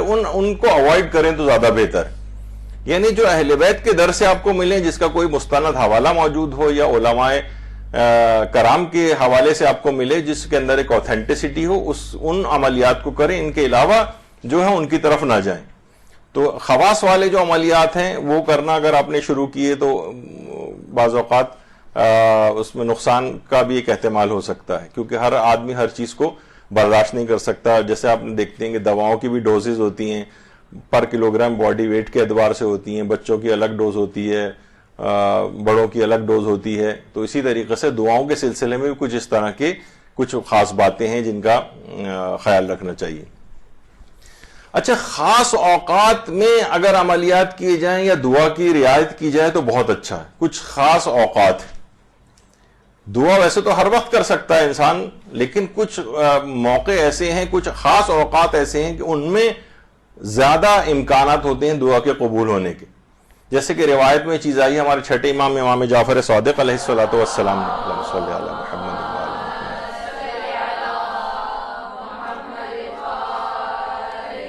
چار خصوصی اوقات بتائے ہیں. ایک تو ہے نماز شب کی جو آخری رکعت ہے نماز وتر, اس میں دعا کا اگر کی جائے وہ ضرور قبول ہوتی ہے. فجر کی نماز کے بعد دعا, ظہر کی نماز کے بعد دعا اور مغرب کی نماز کے بعد دعا. یہ علی الخصوص خاص مواقع ہیں دعاؤں کے قبولیت کے, ان کو مس نہیں کرنا چاہیے. یہ چار اوقات ہوئے. اس کے علاوہ ایک اور خاص وقت ہے کہ خدا اپنے بندوں سے جنہیں وہ زیادہ دوست رکھتا ہے, کن افراد کو جو زیادہ دعائیں کرتے ہیں. امام فرماتے ہیں پانچویں امام کہ میں تمہیں وصیت کرتا ہوں کہ سحر کے وقت سے لے کر سورج نکلنے تک دعا کیا کرو, کیونکہ اس وقت آسمان کے دروازے کھول دیے جاتے ہیں اور لوگوں کا رزق تقسیم کیا جاتا ہے, ان کی بڑی بڑی حاجتیں پوری ہوتی ہیں. یہاں پر ہم دیکھتے ہیں کہ سب سے زیادہ جو میٹھی نیند کا جو ٹائم ہوتا ہے لوگوں کا وہ یہی والا ہوتا ہے. گن پوائنٹ پہ اگر اٹھ کے انہوں نے فجر کی نماز پڑھ بھی لی تو اس کے بعد بغیر کوئی تعقیبات یا دعا اور اس کے ایک دم سے بستر پہ دوبارہ گر کے بے ہوش ہو جاتے ہیں. تو وہ اہم ترین وقت جو ہوتا ہے سحر کا, یعنی فجر سے لے کر سورج نکلنے تک کا جو وقت ہوتا ہے, اس میں آسمان کے دروازے دعاؤں کی قبولیت کے لیے کھلے ہوتے ہیں اور رزق بھی اسی وقت تقسیم ہوتا ہے, جس پر ہمارے جوان اکثر جو کہ بے روزگاری اور اس کا شکار بھی ہوتے ہیں, اسی خاص رزق کے تقسیم ہونے کے وقت وہ سو رہے ہوتے ہیں. جو سوتا ہے وہ کھوتا ہے, وہ والا جانور والا نہیں جو یعنی کھونے والے معنوں میں. اچھا خیر, تو اس کے بعد ہے ایک اور چیز, وہ یہ ہے کہ علماء لکھتے ہیں کہ عملیات جو بھی آپ کریں ان کوشش کریں کہ وہ خالی پیٹ انجام دیں. ایک تو شاید اس کی وجہ یہ بھی ہو کہ پیٹ جتنا بھرا ہوا ہوگا اتنا ہی زیادہ آدمی پریشانی کے عالم میں ہوتا ہے, چیز ہضم نہیں ہو رہی ہے اور ڈکاریں آ رہی ہیں اور فلاں چیز ہو رہی ہے, یا مثلا زیادہ پیٹ بھرا ہوا ہے تو نیند کا غلبہ ہو رہا ہے, دعا میں کنسنٹریشن نہیں آ پا رہا ہے, جو عمل آپ انجام دے رہے ہیں اس کو دوائیاں لیتے ہوئے اور لاپرواہی والے طریقے سے انجام دے رہے ہیں. لیکن اگر پیٹ انسان کا خالی ہو تو خود بہت زیادہ بھرے پیٹ کی بھی مذمت آئی ہے, اور خالی پیٹ اگر ہے تو اس کی کنسنٹریشن بھی اس طرح کی چیزوں میں زیادہ ہوتی ہے. تو کوشش کریں کہ جس وقت بھی میں دعاؤں اور عملیات دونوں کو, کیونکہ بہت سارے عملیات بھی لوگ انجام دے رہے ہوتے ہیں, اس وجہ سے ہم نے دونوں کو آپس میں ملا دیا ہے. تو چاہے دعا کریں یا عملیات کریں, اگر خالی پیٹ ہو تو مناسب ہے. اچھا, پھر اس کے بعد علماء جو اس خاص فن کے ماہر ہیں دعاؤں کے اور عملیات کے, وہ کہتے ہیں کھانے یا لباس میں حیوانات کے اجزاء نہ ہوں. مثلا آپ نے لباس کوئی ایسا نہ پہنا ہو جو حیوانات کے اجزاء سے تیار شدہ ہو، چمڑے کی کوئی چیز پہنی ہوئی ہے، جیکٹ پہنی ہوئی ہے، کوئی اور بھی اس طرح کی چیز، یا کھانے میں بھی حیوانات کے اجزاء، مثلا گوشت زیادہ کھایا ہوا ہے، وہ فرماتے ہیں وہ تو ظاہر ہے ہر وقت آپ کوئی اس میں واجب و حرام والا مسئلہ نہیں ہے، لیکن یہ کہ قبولیت کے امکانات اور جو روحانیت کا جو لیول ہے وہ جانوروں کے، کہا جاتا ہے نا کہ اپنے پیٹوں کو جانوروں کو قبرستان نہ بناؤ، تو وہ انسان بہت زیادہ گوشت اور اس کی طرف اگر رغبت کرے تو کوشش کریں کہ ایسے جس وقت آپ وہ عملیات کر رہی ہوں یا کچھ خصوصی دعائیں کر رہی ہوں تو اس طرح کے کھانے یا جسم پر ایسی کوئی چیز نہ ہو جو جانوروں کے اجزاء پر مشتمل ہو. لیکن اگر بہرحال دعا تو ہر وقت کرنی چاہیے، اس میں اگر کبھی نہیں بھی ہے آپ کے پاس یہ امکانات اور آپ نے گوشت کھائے ہوا تو بہرحال دعا سے تو روگردانی نہیں کرنی چاہیے. لیکن بہرحال جو اس فن کے ماہرین ہیں انہوں نے یہ بات لکھی، پیاز اور لہسن کا استعمال نہ کیا جائے. مثلا منہ سے پیاز اور لہسن کی بو آ رہی ہے اور اسی میں آپ دعائیں کر رہی ہیں تو بہرحال دعا تو کی جا سکتی ہے، لیکن بہرحال یہ کہ علماء فرماتے ہیں کہ بہتر یہ ہے کہ ان چیزوں کا استعمال اس وقت نہ ہو. جب بھی نماز جماعت وغیرہ کے بھی جو احکام ہے تو اس میں یہ ایسے افراد کے لیے مکروہ قرار دیا گیا کہ منہ سے پیاز و لہسن کی بو آ رہی ہو اور وہ نماز جماعت میں شرکت کے لیے جائے. تو یا تو اگر استعمال کیا ہوا بھی ہے تو منہ کو صاف وغیرہ کر لیا جائے کہ اس کی بو نکل جائے منہ سے، پھر اس کے بعد دعا کی جائے یا وہ عملیات انجام دیے جائیں. اسی طرح سے علماء فرماتے ہیں کہ خوشبو کا استعمال کیا جائے. خوشبو میں بھی ایک تو عام عطریات وغیرہ کی خوشبو بھی صحیح ہے، لیکن جو لکھی گئی ہیں چیزیں ان میں ایک ہے مشک ہے، عنبر ہے، یا مثلا کافور کی خوشبو بھی. اچھا لوگ کہتے ہیں بھائی کافور یہ تو مردوں والی خوشبو ہے، تو بہرحال کافور کی خوشبو اس کا بھی اگر استعمال ہو تو یہ بھی علماء نے اس کو لکھا ہے. خوشبو کا استعمال کیا جائے جس وقت دعا انسان کرے یا کچھ عملیات کو انجام دے. اسی طرح سے دعا یا تعویذ لکھتے وقت 4 زانوں قبلہ رخ بیٹھے، یعنی اگر وہ دعا لکھ رہا ہے یا دعا کر بھی رہا ہے تو وہ قبلہ رخ ہو جائے. کہا یہ جاتا ہے کہ بھئی دیکھیے جس طریقے سے آپ نے دیکھا ہوگا کہ ریڈیو اس کی سوئی اس وقت تک تھرکتی رہتی ہے، مثلا اگر آپ اس کا صحیح اس کو ریڈیو کو اپنے صحیح جو اس کی سوئی ہے اس پہ لے کے آئیں تو پھر سگنل اچانک سے آنے شروع ہو جاتے ہیں. اسی طریقے سے انسان اگر قبلہ رخ ہو کر دعا کرے، جیسے کہا جاتا ہے کہ عام طور پر اگر مطالعہ بھی آپ کو کرنا ہے تو اگر ممکن ہو اس بات کے امکانات ہوں کہ قبلہ رخ بیٹھ سکے تو آپ کے ذہن نشین کرنے کی اور مفاہیم کو سمجھنے کی صلاحیت اور بڑھ جاتی. قبلہ رخ ہونے کے اندر کافی برکتیں، بلکہ بہت سے علماء حضرات جب بھی اس کے امکانات ہوتے ہیں عام طور پر بھی اگر کبھی بیٹھیں اور اس بات یعنی ایسا کوئی مشکل اس میں نہ ہو تو وہ قبلہ رخ ہو کر بیٹھ جاتے ہیں. یعنی بہرحال یہ کہ قبلہ رخ ہونے میں لیکن وہ والی چیز نہ ہو کہ جو عام طور پہ کہی جاتی ہے کیلے کو سڑنے سے بچانا ہے تو اس کو قبلہ رخ کر دیا جائے، وہ والی نہیں جو ٹی وی وغیرہ پہ آپ دیکھتے ہیں. تو بہرحال لیکن عمومی طور پر دعا یا تعویذ اگر انسان لکھ رہا ہے تو 4 زانوں، ایک 2 زانوں تو وہ ہوتا ہے جو کہ آپ تشہد میں بیٹھتے ہیں اس طرح سے، لیکن دعا یا تعویذ لکھتے وقت کہا جاتا ہے کہ 4 زانوں بیٹھے اور قبلہ رخ بیٹھے، اور دعا بھی قبلہ رخ ہو کر ہی اگر مانگے تو اس کی انشاءاللہ اثر پذیری جو ہے وہ اور زیادہ ہوگی. 4 زانوں جس طریقے سے آپ آلتی پالتی مار کے جو کھانا وانا اس طرح کھانے کے لیے بیٹھتے ہیں وہ اس کو 4 زانوں کہتے ہیں. 2 زانوں اس طرح تشہد میں بیٹھتے ہیں. اچھا اب دیکھیے بہت ساری چیزیں ایسی ہیں کہ تلفظ جو ہے وہ کوشش کریں کہ تلفظ جو ہے کسی چیز کا وہ جو بھی دعا اگر آپ پڑھ رہی ہیں اس کا تلفظ غلط نہیں ہونا چاہیے. تلفظ اچھا اب مثلا میں اس کی مثال دیتا ہوں. ویسے انشاءاللہ ہماری جو گفتگو ایک آئے گی 15 شعبان کی حضرت امام زمانہ علیہ السلام کی ولادت کے سلسلے میں. اللہم صلی اللہ علیہ وسلم.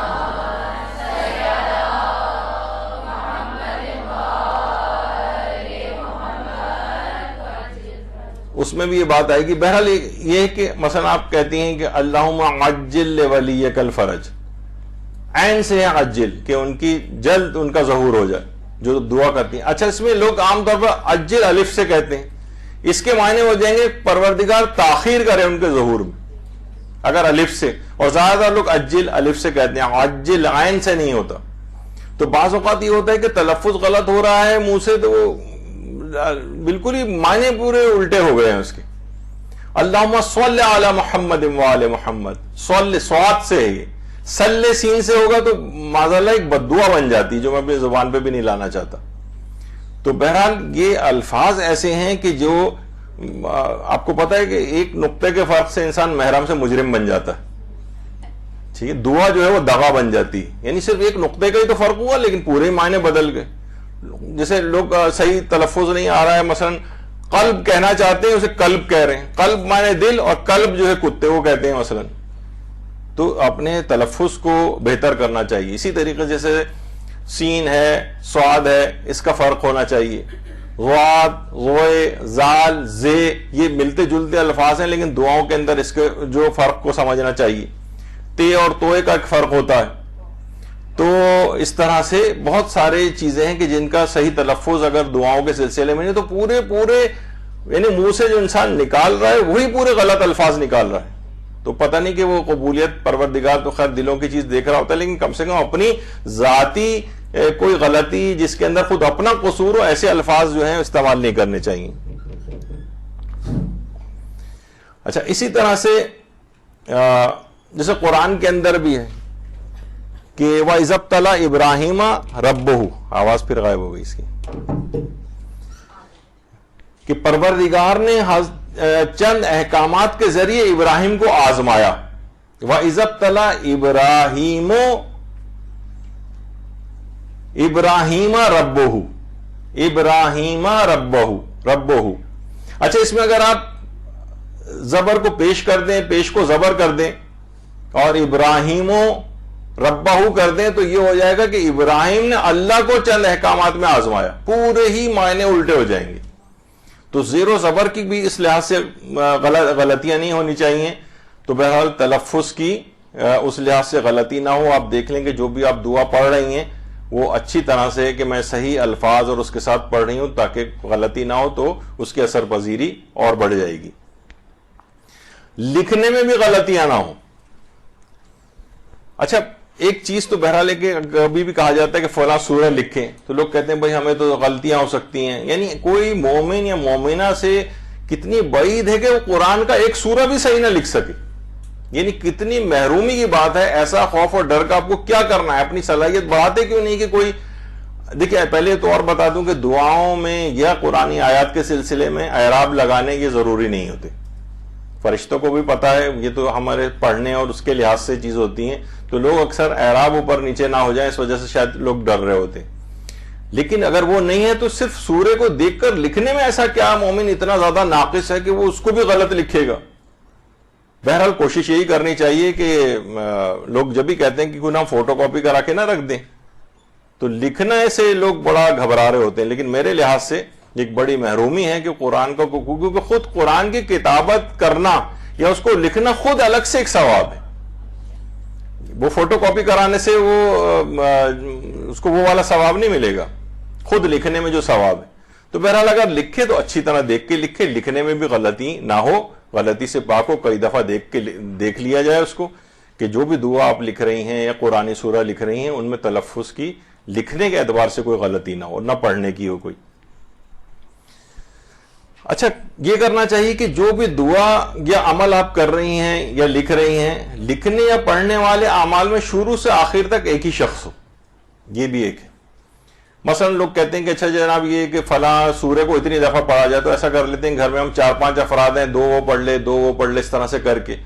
تو عملیات میں یہ چیز اچھی نہیں سمجھی گئی. ایک ہی شخص ہو شروع سے آخر تک, سوائے اس کے کہ وہ عمل ہو ہی اجتماعی.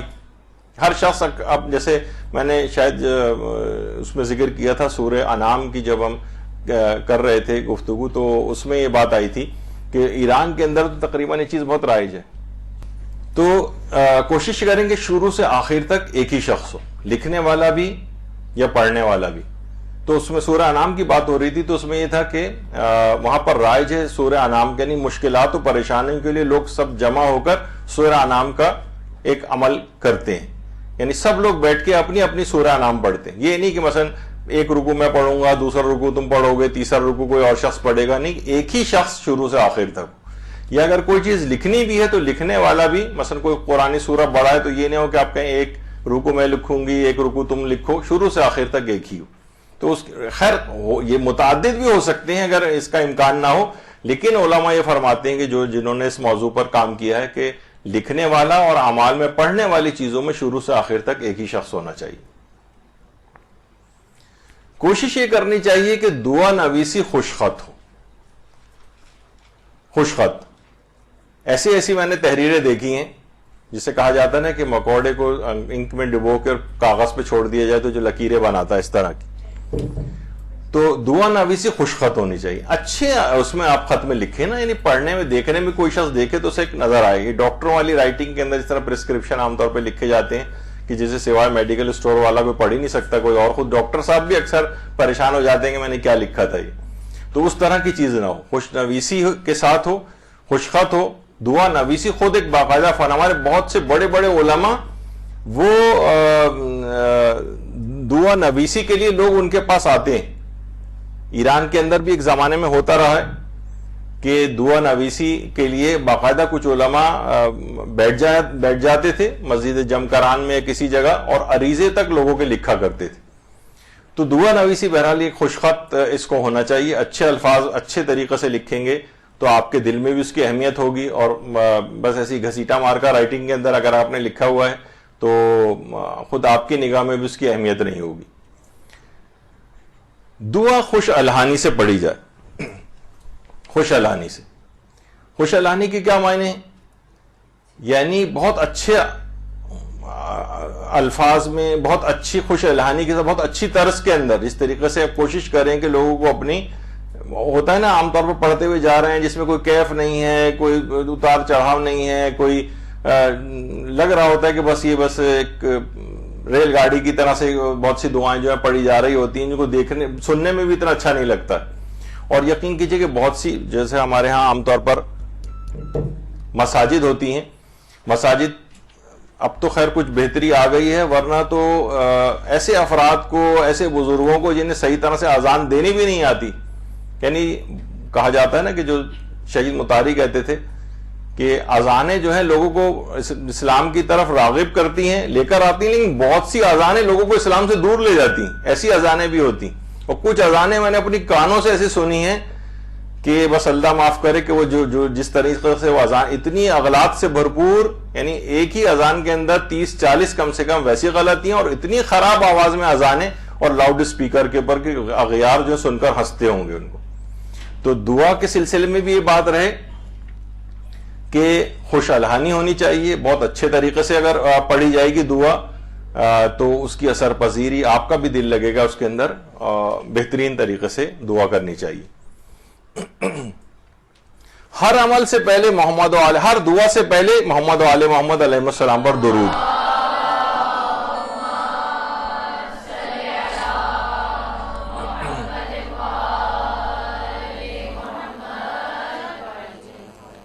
کیونکہ دعا کے ساتھ دیکھیے درود کا اضافہ ضرور کرنا ہے. ہمارے چھٹے امام جعفر صادق علیہ السلام فرماتے ہیں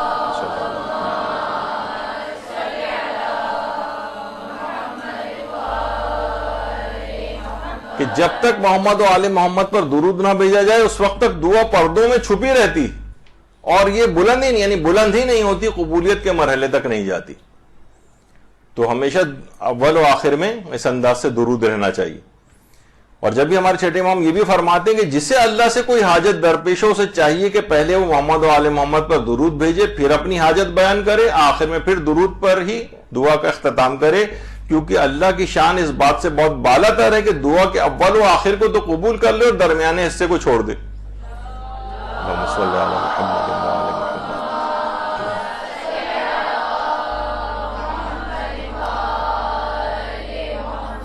دیکھیے اول و آخر میں درود تو ایسی عبادت ہے جسے دعا جس کو لازمی قبول ہونا ہے. یہ ممکن ہی نہیں کہ آپ درود پڑھیں اور وہ قبول نہ ہو. تو اللہ کی ذات بہت کریم ہے کہ جب اول و آخر کو قبول کر رہا ہے تو وہ درمیانے والی جو آپ دعا کر رہی ہیں اس کو کیسے وہ چھوڑ سکتا ہے اور قبول نہیں کرے. امام فرماتے ہیں جب محمد و آل محمد پر درود بھیجا جائے تو اس کے آگے پھر کوئی رکاوٹ نہیں ہوتی اور لازمی اسے قبول ہونا ہوتا ہے۔ اسی طرح سے پیغمبر اکرم یہ بات ارشاد فرماتے ہیں، اللہم صلی علی محمد و آل محمد،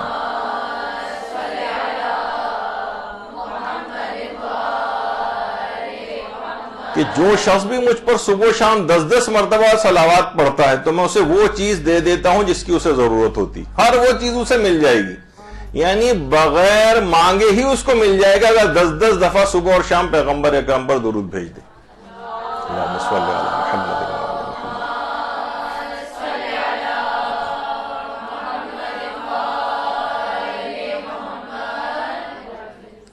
اور جمعے کے روز خاص طور پر یہ بات کہی گئی ہے کہ روز جمعہ کا اگر کوئی شخص یہ والا درود پڑھے، اللہم صلی علی محمد و آل محمد وعجل فرجہم، 100 دفعہ اگر پڑھے گا تو اللہ اس کی 60 حاجات پوری کرے گا، 30 حاجات دنیا کی اور 30 حاجات آخرت کی برائیں گی۔ 60 حاجات ایسی، یا صرف ایک تسبیح درود پڑھنی ہے اور پروردگار لازمی اس کی اس دعا کو قبول کر لے گا۔ روز جمعہ اس کو یاد رکھنا چاہیے۔ اور پیغمبر فرماتے ہیں کہ تمہارا مجھ پر درود بھیجنا تمہاری دعاؤں کی قبولیت کا باعث ہے اور تمہارے اعمال کے پاکیزہ ہونے کا سبب۔ اللہم صلی علی محمد و آل محمد۔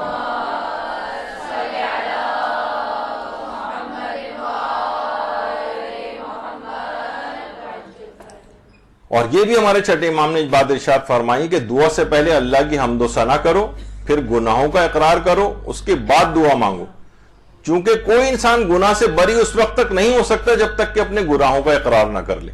انسان اپنے دعاؤں سے پہلے اپنے گناہوں کا اقرار کرے، خدا کی حمد و ثنا کرے اور اس کے بعد دعا مانگے، پھر دیکھے کہ کیسے دعا اس کی قبول نہیں ہوتی۔ اسی طرح سے کچھ چیزوں کا خیال دعا سے پہلے رکھنا ہے، جس میں ہمارے 7ویں امام جملے ارشاد فرماتے ہیں کہ جس نے خدا کی ثنا اور رسول پر درود سے قبل دعا کی وہ اس شخص کی مانند ہے جو وتر یعنی ڈوری کے بغیر کمان کھینچ لے، یعنی کچھ فائدہ ہی نہیں ہوگا، کوئی ڈوری نہیں ہے، کمان کو کھینچ رہا ہے، تیر آگے جائے گا ہی نہیں جب تک کہ خدا کی ثنا اور رسول اللہ پر یعنی محمد رسول اللہ اور ان کی آل پر درود نہ پڑے۔ یعنی اگر یہ کرے گا تو پھر تیر صحیح ہدف پہ جا کر نشانے پہ لگے گا، ورنہ اگر ان چیزوں کا اس نے خیال نہیں کیا تو یہ دعا آگے بڑھے گی نہیں، وہیں پر ہی رہے گی، قبولیت کے درجے پر نہیں جائے گی۔ یہ ہمیشہ اس کا خیال رکھنا چاہیے۔ اور یہ بھی ہمارے چھٹے امام فرماتے ہیں کہ بندے کو جب اللہ سے کوئی حاجت درپیش ہوتی ہے تو پھر اس کو خدا کی حمد و ثنا محمد و آل محمد پر درود کے ساتھ اس سے مانگنا شروع کرتے ہوئے وہ اس قدر ثنا و صلوات میں مصروف ہو جاتا ہے کہ اپنی حاجت ہی طلب کرنا بھول جاتا ہے، تو خدا اس کی حاجت کو اس کے سوال کرنے سے پہلے ہی پورا کر دیتا۔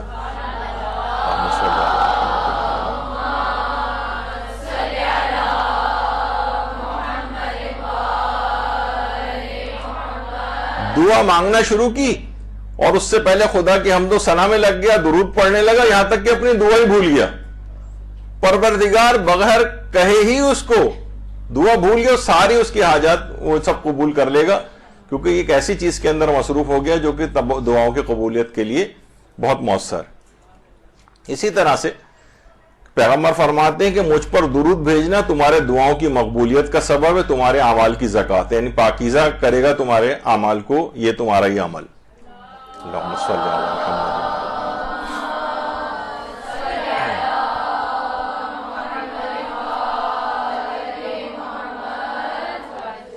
تو یہ مسلسل یہ روایات کے اندر یہ چیزیں آئیں۔ اچھا، جو بھی اعمال کریں، اذکار کریں اور دعائیں کریں، اس سے پہلے استغفار بھی کرنا چاہیے، استغفار کرے انسان۔ اچھا، یہ بھی روایت میں پیغمبر نے فرمایا کہ جو شخص نماز عصر کے بعد 100 دفعہ کہے استغفر اللہ و اتوب الیہ، تو اللہ اسے 3 انعامات عطا فرمائے گا، جس میں ایک ہے گناہ معاف کر دے گا، اس کے رزق کو کشادہ کرے گا اور اس کی دعائیں منظور کر لے گا۔ یعنی عصر کے بعد 100 مرتبہ استغفر اللہ و اتوب الیہ، یہ اگر کوئی شخص کہے۔ اور استغفار کو جامع ترین دعا کہا گیا ہے۔ دیکھیے بہت سے لوگ یہ سوال کرتے ہیں، امام خمینی نے بھی اس کو بہت اس طور پر لکھا ہے کہ جب آئمہ اور ہمارے پیغمبر اکرم معصوم ہیں تو پھر وہ استغفار کیوں کرتے تھے؟ پیغمبر ایک ایک وقت میں 70 دفعہ استغفار کرتے تھے، آپ اگر تو یہ پھر کس چیز کا استغفار کرتے تھے؟ اس کے بہت سارے جواب ہیں، اس میں سے صرف ایک ابھی میں جواب دوں گا، وہ یہ کہ استغفار کرنا بذات خود ایک عبادت ہے، اس کا تعلق گناہ سے بھی نہیں ہے. یعنی آپ جب اس وقت آپ کہتے ہیں استغفر اللہ و اتوب الیہ، مثلا کوئی شخص نے بالکل سچی توبہ کر لی اور اس کے بعد جو ہے وہ ابھی کوئی گناہ اس کے ذمہ نہیں، کوئی نیا گناہ بھی اس نے نہیں کیا ہے، تب بھی اس کے لیے استغفار کرنا مستحب ہے، کیونکہ استغفار کرنا بذات خود ایک عبادت ہے. اب یہ جو ائمہ اطہار یا پیغمبر اکرم جو استغفار کرتے تھے وہ بعنوان دعا کرتے تھے. ظاہر ہے کہ جو مقام عصمت پہ فائز ہو وہ کسی گناہ کے سلسلے میں تو استغفار نہیں کرے گا، تو یہ خود ایک دعا ہے، اور دعا کرنے کی بہرحال تاکید آئی ہے. تو استغفار بذات خود بھی ایک دعا، جب بھی استغفار کو جامع ترین دعا بھی کہا گیا، جامع ترین دعا ہے. اور استغفار گناہوں کو مٹا دیتا ہے، اور یہ چھٹے امام نے فرمایا کہ یقین جان لو کہ استغفار جامع ترین دعا ہے. یعنی اگر یہ آپ نے دعا کر لی تو اس سے بہتر اتنی جامع کوئی دعا ہی نہیں. یعنی اس کے بعد شاید اگر آپ کوئی دعا اپنی کرنی بھول بھی جائیں یا تو پروردگار بغیر کہے ہی، جیسے کہا جاتا ہے کہ سحر کے وقت استغفار کرنا، یعنی انسان اگر وقت سحر استغفار کرے تو خواہ اس کی جو شرائط کو پورا نہ بھی کرے تب بھی وہ اس کا استغفار قبول ہو جاتا ہے. یعنی ہوتا ہے نا کہ بہت دیکھیں استغفار کی بھی شرطیں ہیں، لیکن سحر کے وقت استغفار بغیر شرط و شرائط کے بھی استغفار کو قبول کروا دیتا ہے. تو بہرحال خود استغفار کے اندر تو ہمیشہ اپنے سب سے پہلے وہ اپنے سے پہلے سنا تھا نا، پروردگار میں ان گناہوں کو معاف کر دی تو قبولیت دعا میں رکاوٹ بنتے ہیں. استغفار کرنے سے وہ تمام موانعات برطرف ہو جائیں گے، وہ گناہ معاف ہو جائیں گے جو قبولیت دعا میں رکاوٹ بن رہے ہیں. اب آسانی کے ساتھ آپ کی دعا قبول ہوگی. تو یہ ایک بہت اہم ہے. اچھا پھر ایک چیز اور بھی ہے، ویسے تو دیکھیے ہر وقت دعا انسان کر سکتا ہے، اس میں میں کوئی فقہی مسئلہ نہیں بتا رہا ہوں، لیکن جو علماء ہیں اس کے وہ کہتے ہیں کہ ایام نحس میں کے علاوہ دعائیں کریں. یعنی اگر آپ کو کوئی خاص دعائیں ہیں تو ایام نحس کے علاوہ. اچھا یہ جو تاریخیں ہیں یہ اکثر ہمارے فقہاء نے نکاح کے لیے بھی جن قمری تاریخوں کو میں نکاح کو مکروہ قرار دیا ہے ان میں قمری مہینے کی 3، 5، 13، 16، 21، 24 اور 25 تاریخیں. ان کوشش کریں کہ اگر کبھی کوئی نکاح وغیرہ رکھنا ہو، یہ اگرچہ سارے مجتہدین اس کی کراہیت کے قائل نہیں ہیں، لیکن پھر بھی بہرحال اس کا تعلق اخروی اس سے نہیں بلکہ عام دنیاوی جو ان کی زندگی گزرے گی اس میں یہ کہیں اثر پذیری نہ رکھتے ہوں. یعنی جو یہ نکاح کے لیے اس طرح کی تاریخیں کہ جس میں بعض مجتہدین نے اس کو ان تاریخوں کو لکھا ہے کہ 3، 5، 13، 16، 21، 24، 25، یا مثلا قمر در اقرب میں نکاح نہ کیا جائے یا شب بدھ نکاح نہ ہو. اگر بہت ہی کوئی خاص طور پر قمر در اقرب وغیرہ کا اگر کوئی مسئلہ ہے تو اس میں تو حتی الامکان کوشش کریں کہ نکاح اس تاریخوں میں نہ ہو جس میں قمر در اقرب ہے. لیکن بہرحال اگر کوئی بہت ہی مجبوری ہو جائے تو بہرحال صدقہ دے کر، یعنی اب تاریخ تبدیل نہیں ہو سکتی، بہت مجبوری ہو گئی ہے، تاریخ رکھی جا چکی ہے، ان کا خیال نہیں کیا گیا، تو صدقہ دے کر بہرحال نکاح وغیرہ رکھا جا سکتا ہے. لیکن یہ کہ کوشش یہ کریں کہ اگر اوائڈ کر سکیں تو ان میں دعاؤں کے سلسلے میں بعض کہتے ہیں کہ ایام نحسہ میں جو ہے، ویسے نحوست ایام کا ایک خاص ایک الگ کانسیپٹ ہے، لوگ عام طور پر اس کو نہیں سمجھتے ہیں. اس پر یہاں پر کئی دروس مدرسے میں ایام کی نحوست کے موضوع پر ہو چکے ہیں. اس کا کہ صحیح مفہوم کیا ہے، اس کا جو لوگوں کے دماغوں میں عام طور پر ہوتا ہے شاید وہ اس سے ہٹ کر ہو. لیکن بہرحال کچھ تاریخیں ایسی ہیں جن کے اندر نحوست قرار دی گئی ہے، بلکہ کچھ اوائڈ کرنے کو کہا ہے کچھ اعمال کو، جس میں نکاح بھی ہے. اور بہت سے عملیات کے ماہرین کہتے ہیں کہ کچھ خاص اعمال اگر آپ کو کرنے ہیں تو ان تاریخوں میں، یعنی 3، 5، 13، 16، 21، 24، 25 میں نہ کریں. کوشش یہ کریں جو دعائیں لکھنے والی ان میں ہے کہ ان کو اگر مرکب، ویسے تو لکھی کسی بھی طرح سے جا سکتی ہیں، لیکن کہتے ہیں کہ کچھ دعاؤں میں ہے کہ مشک و عنبر اس میں ملا لیا جائے اس انک میں جس میں آپ لکھ رہی ہیں. جیسے زعفران سے اگر آپ نے وہ پانی بنایا ہے تو آپ اس میں اگر مشک و عنبر ملا دیں، بارش کا پانی ملا دیں، زمزم ملا دیں. کچھ علماء جو ہیں وہ اس کے بھی قائل ہیں گلاب کے. تو بہرحال چلیں اب یہاں پر ہم گفتگو کو اپنی روکتے ہیں. انشاءاللہ ابھی تو کافی چیزیں اس کے اندر باقی ہیں. پھر انشاءاللہ ہم اس کو اگلی نشستوں کے اندر مکمل کریں گے. وصلی اللہ علی محمد وآلہ الطیبین الطاہرین.